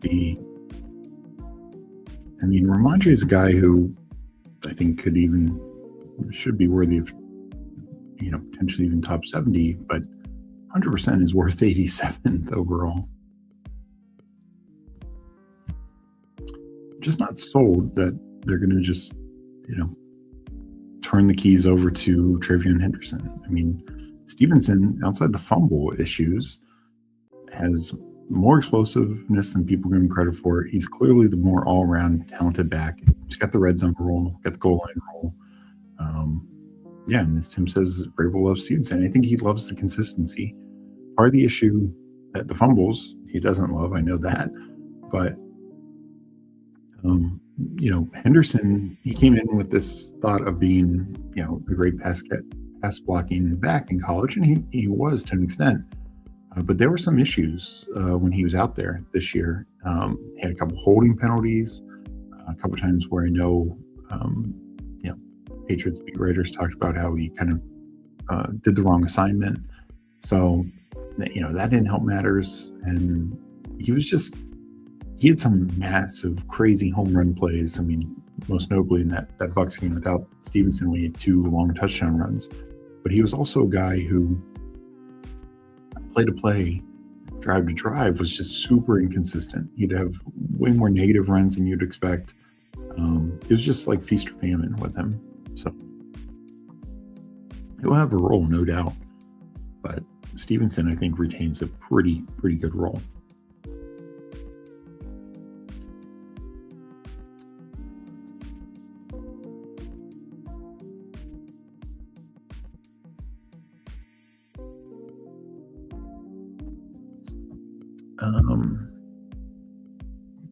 He's Brave Bulls guy for sure, yeah. Do you have Chuba that far behind Stevenson? I do, just because. So for me, Stevenson, at worst, he turns into like the David Montgomery. This becomes what people thought with Gibbs, like Gibbs or Henderson would be Gibbs, and I think at worst, Stevenson becomes the David Montgomery of this offense. The reality is he could retain a much bigger role. With Chuba, I worry not just so much Jonathan Brooks, or I guess we should call him now Travis A-Chain as well. But I just feel like they could draft basically anyone, and a third round Emma Johnson or Jonah Coleman, or even a fourth round like Katron Allen, Mike Washington, second, third round, whatever. If they draft him back, I just don't know if they're fully committed to Chuba Hubbard, and I just have a tough time taking him. He had a good playoff game, but in general, Rico was clearly outplaying him. And even when they started giving him more work at the end, he did a little, but I just can't imagine his role is firmly secure. And even if it's not Jonathan Brooks, I just feel it's very ripe for the taking. That's my concern. Where Stevenson, his floor is considerably higher in my book. Yeah, no, being able to pass protect, particularly when you want to have a passing role, is key.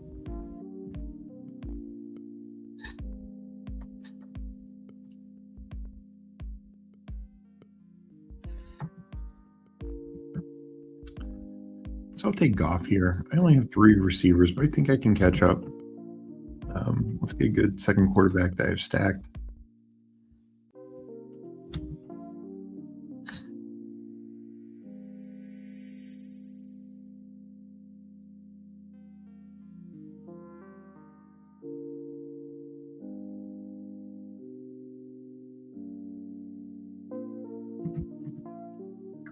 I'm on the clock.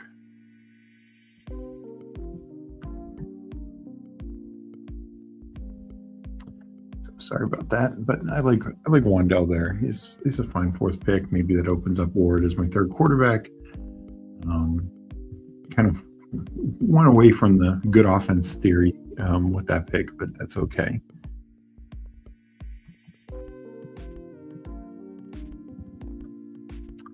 So let's see, I'm into the 10th round now. Through 10 rounds, I'm 2-4-4-0. FK is coming up. He's 2-3-4 right now, and Dean in the 3 hole is 1-3-5. He just took Stafford as his first quarterback.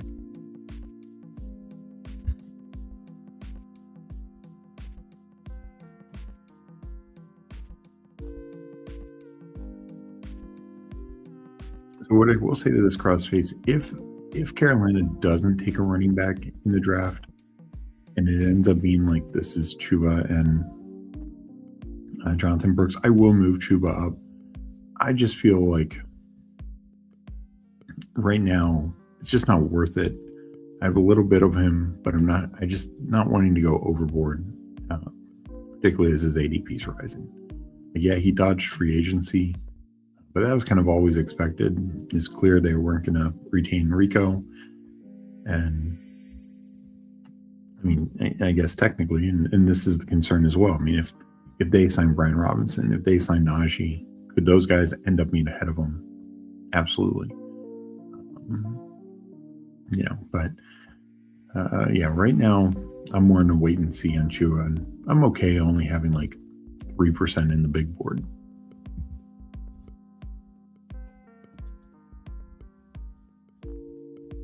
Now, to be fair, I don't have a ton of Jonathan Brooks either, just because I do think there's some serious risk there.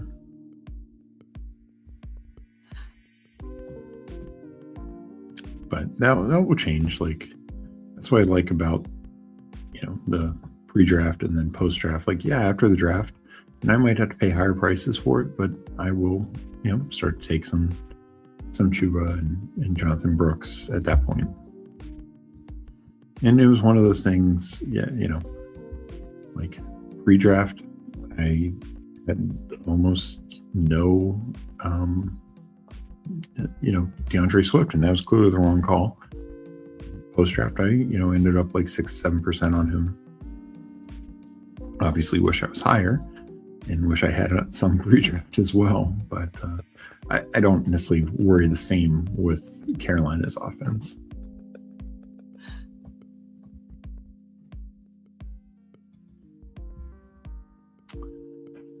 So pick 130. Don't know if I need to go quarterback here.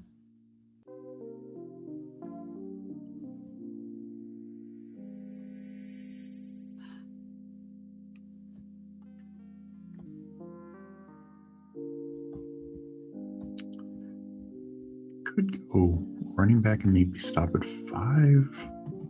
Debating that.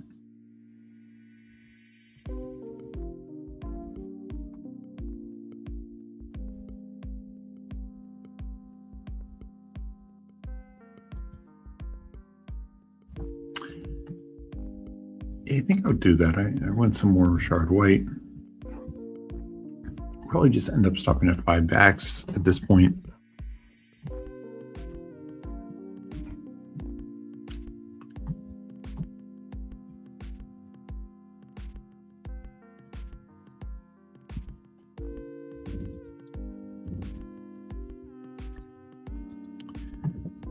So I think even though sometimes he falls back, we'll take Brenton Strange here.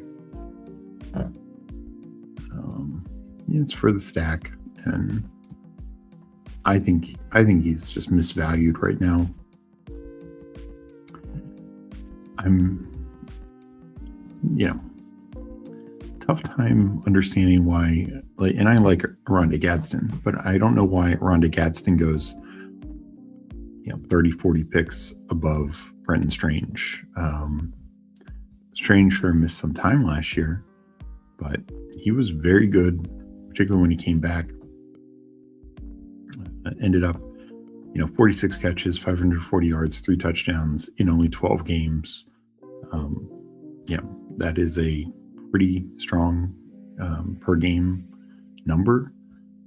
And touchdowns were slightly light, but I feel like that's very, we could get very positive touchdown regression there.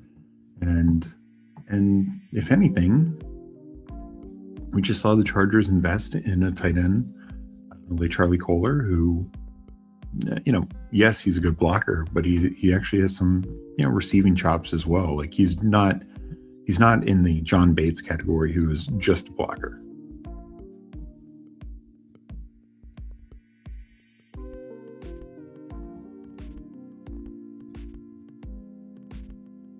And this is not saying that I'm anti-Gadsden. It's just, I just don't see why Strange goes so much later. And both have the similar situation with a number of receivers on the team,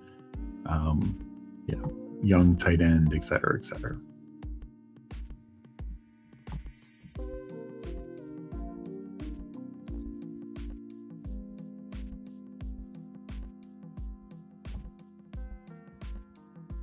I didn't really expect Ward to get back for a third quarterback. That's fine.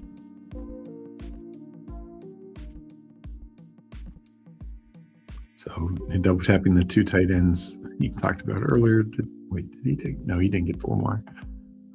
But Andrews and Likely, which that's kind of both where I have him ranked. I think this is such a great range for tight end. Kind of this Goddard, Strange, Andrews, Likely, Henry, Johnson, Kelsey, very strong.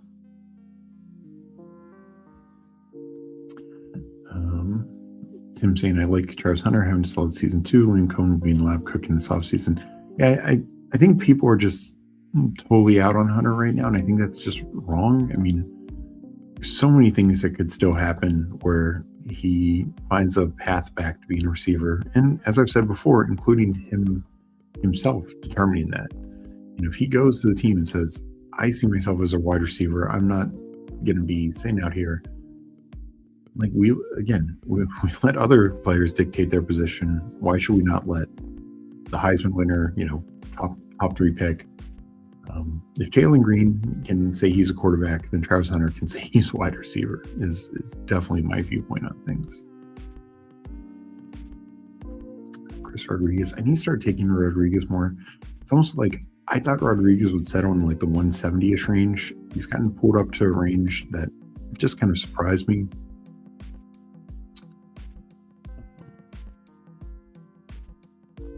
So I took Debo there. I talked about him early with the wide receiver talk.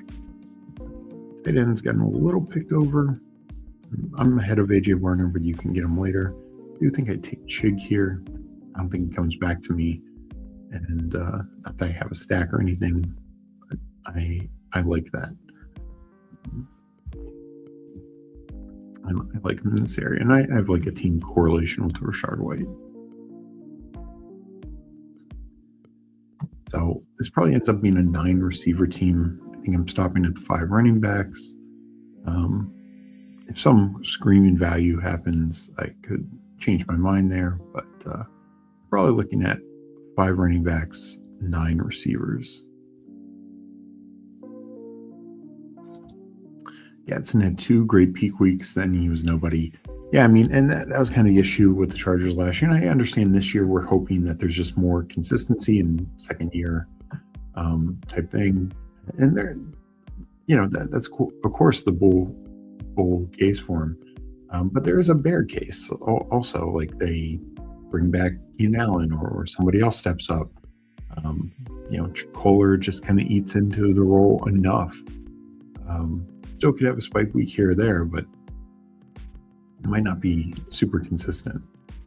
And it just seems like an odd price when all these other tight ends who just have so much better, consistent, projectable situations, including Brendan Strange, I feel like, but like Goddard, Andrews, even likely now Henry, Kelsey, you're getting 3 rounds later, 4 rounds later, just feels wild to me. Well, I'm glad I convinced you to take Andrews. I think it's a good pick, And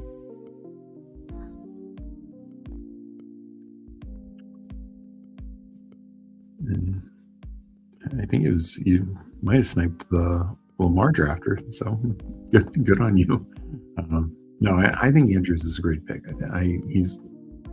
If he remains in the 140s, 150s throughout, BBM season, all that, I will have a very large share of him because the upside case is high enough to justify it. And even the average or, slightly down case, he can pay off the, 12th, 13th round, I think pretty easily.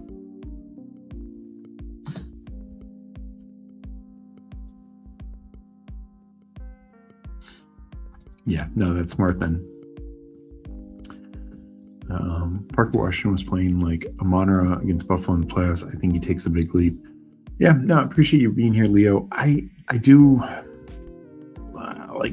I can't deny that Parker Washington was very strong down the stretch.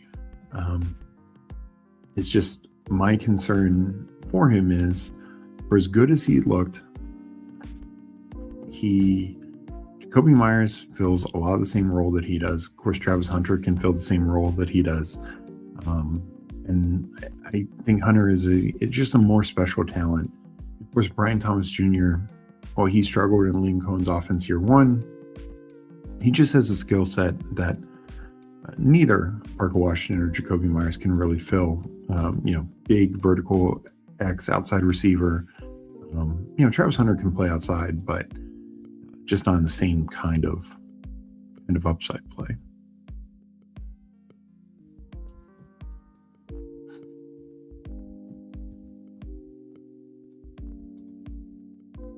Geno goes, I would have taken that.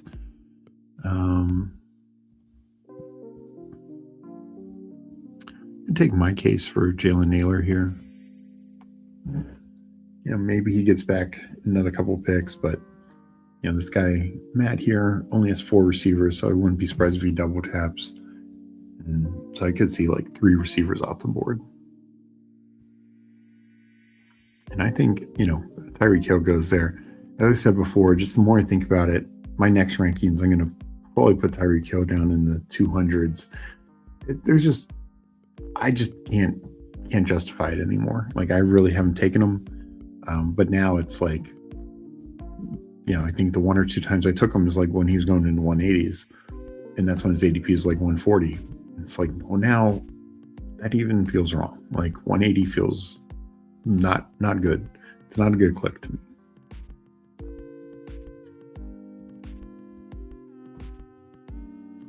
So we'll finish out the tight end position here. TJ Hawkinson. I think this turns into a pretty strong tight end room. And go back to the board.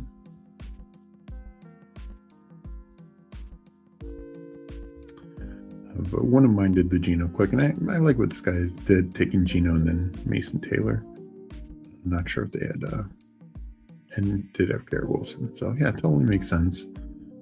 I just would have liked it for my 3rd quarterback.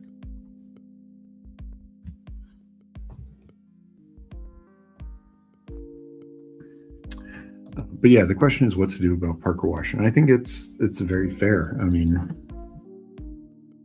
I don't know. Like right now, I don't get why he goes higher than Jacoby Myers.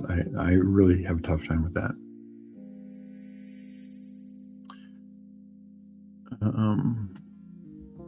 Dean saying if Brian Thomas bounced back, somebody loses. I think Thomas, Washington, Myers is what keeps Hunter on the bench at wide receiver. I mean, I get that that's the case for it, but if you're Liam Cohen, if you're James Gladstone, even the GM, and the guy you traded up for, made this huge investment for, comes in and says, hey, I want to play wide receiver. Like you knew this is who I am. And also from a financial standpoint, wide receivers just make way more money than cornerbacks. We saw the number 1 cornerback sign an extension for $31 million. That's like 7th among wide receivers. So I just think there could be a multitude of reasons for that. And I think Travis Hunter will say, I want to continue to play both. But he's saying then, I also think Liam Cohen might agree with him. I mean, Liam Cohen's an offensive mind. Trevor Lawrence is their big investment. And my point is, are Cohen and Gladstone, are they going to side with Parker Washington, who neither one of them drafted, was a former 6th rounder, and for a former 6th rounder has looked good. No question about that. Or are they going to side with the guy that they invested, the world in? The reason they don't have a 1st round pick this year is Travis Hunter. And I don't know this for sure that Travis Hunter is going to say this. To me, he's always been, I think he did enter last year as the number 1 receiver and number 1 corner in the draft. That what makes him this unique unicorn. But I think him as a wide receiver, there's just more total value. And it's why the league pays wide receivers more.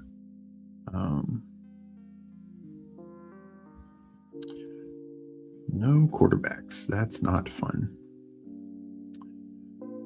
We will. I'll take Flournoy. Do not like that range wide receiver at all.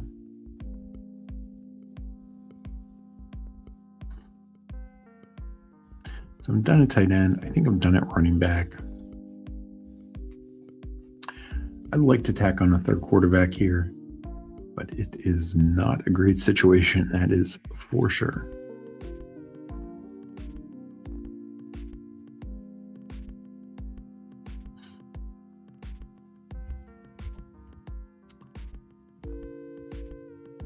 So that's just something I want to keep in mind. And also in the game that we play, best ball, particularly not season long, it might start the year.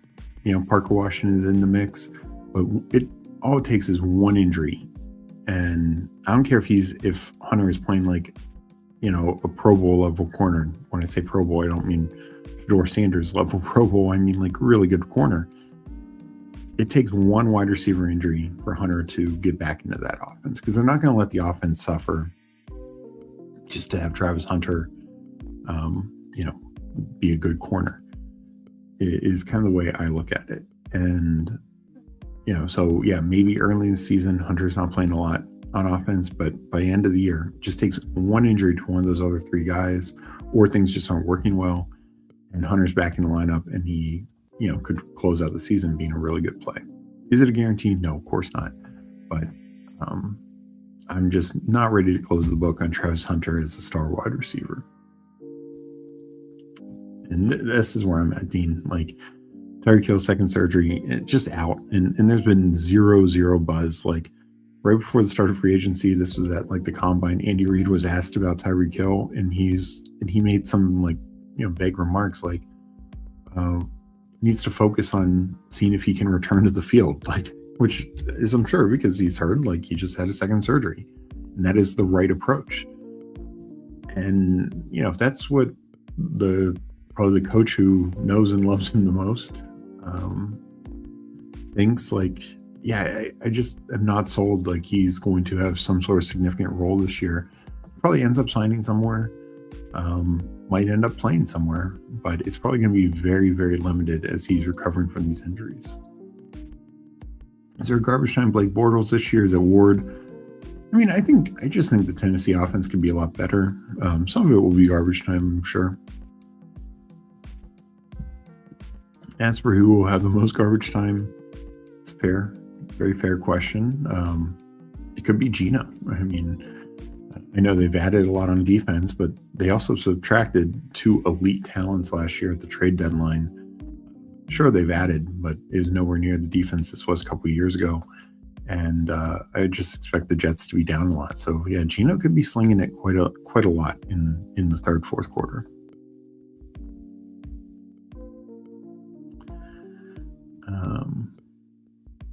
Most quarterback is the new Blake Bortles. Yeah, I mean, this was Jacoby Brissett last year. Cardinals were always down. They had 0 running game. Brissett averaged like almost 41 attempts a game in his 12 games. Problem is they went 1-11. Does, Brissett retain that role? I think that still remains to be seen. They bring in somebody else, or, a rookie or something else.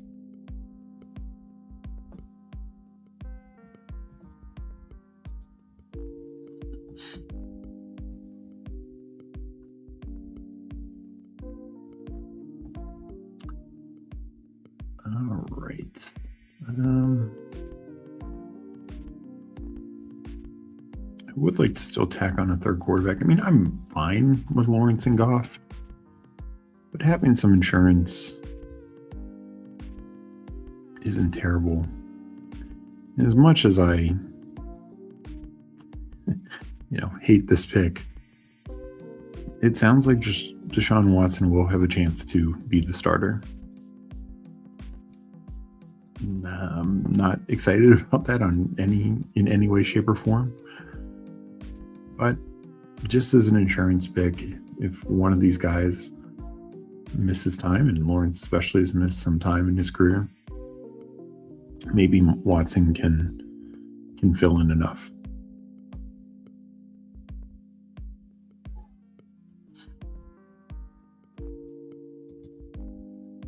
So Rock goes.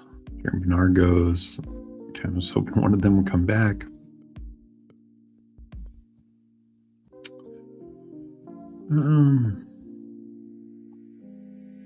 I mentioned it earlier. Let's take a Jahan Dotson share. Don't want to have a ton, but I also don't want 0. So I end up 3-5-9-3. Lawrence, Goff, Deshaun Watson will be one of my very few Deshaun Watson teams until we get any sort of clarity that he'll be starter. And I'll always be lowering him. I mean, he was just bad. I mean, both Flacco and Jacoby Brissett played better those 2 years where they kind of split the years. He's been injured. Just, not excited for a Deshaun Watson comeback story. Went 5 running backs, but all by pick 130. Kenneth Walker, Kyron, DeAndre Swift, Ramondre, and Rashard White. Wide receivers, Amon-Ra, Zay, DJ Moore, Wandale. So this is one of my smaller wide receiver rooms, which does worry me because just how much touchdown upside is there outside of Amon-Ra's tremendous touchdown upside. But, Zay, DJ Moore, Wandale, not exactly end zone guys. Debo, Jalen Naylor, give me two other guys I feel actually very good about. And then I tacked on 3 more late just to give ultimate depth. Flournoy, Kirk, and Dotson. Flournoy and Kirk are probably number 3s. Dotson probably number 2. Maybe number 3. We'll have to see. Do like how the tight end room turned out. Brenton Strange, not just because of the stack, but I think that's value as I talked about. Chig, goes to Washington, should fill the Ertz role, which as we've seen, the Ertz role has been very, very viable. And then TJ Hawkinson, just another year removed from the injury. And I think the bigger thing now removed from JJ McCarthy. So hopefully that is good news for TJ Hawkinson.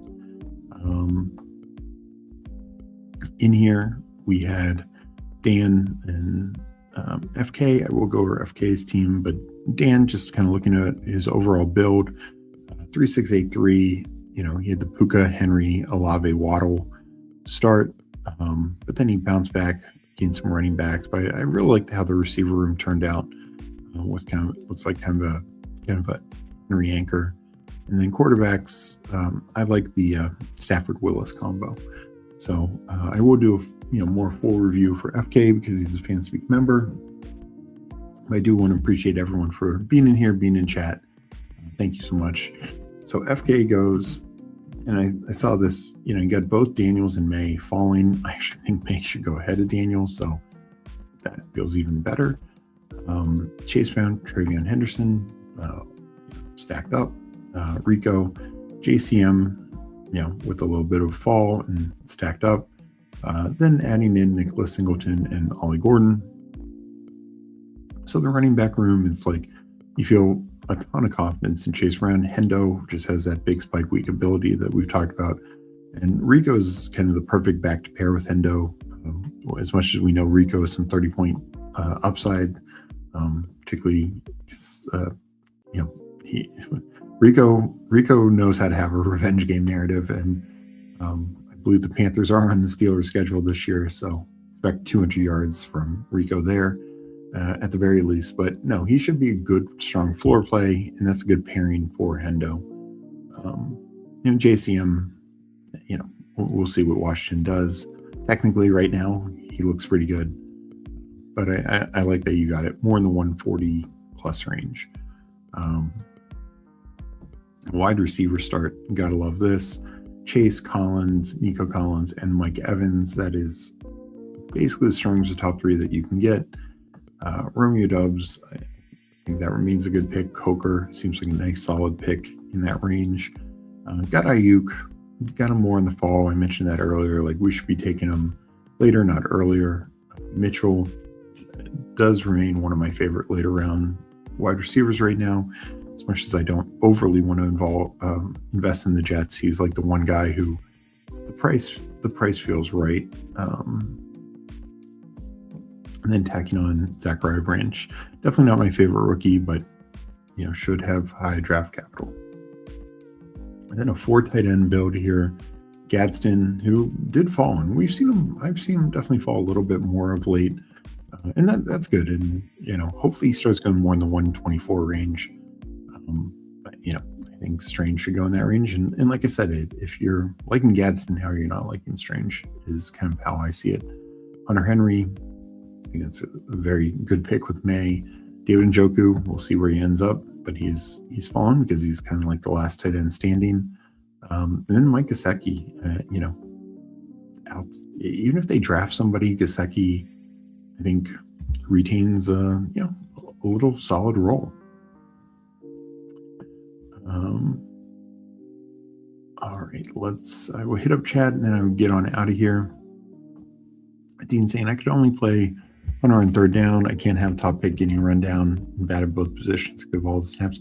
Yeah, I mean, that's the risk. I just wonder if they end up flipping it. And I know people say it's harder to play spot duty at corner than wide receiver. Maybe, but I think we could see it along those lines.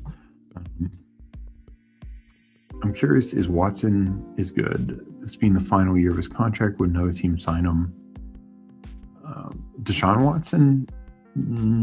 I don't know. I can't see another team. This was just such a debacle. Even if he has a good year, it's got to be like stopgap money. Like, I don't even think he would get like the Malik Willis contract.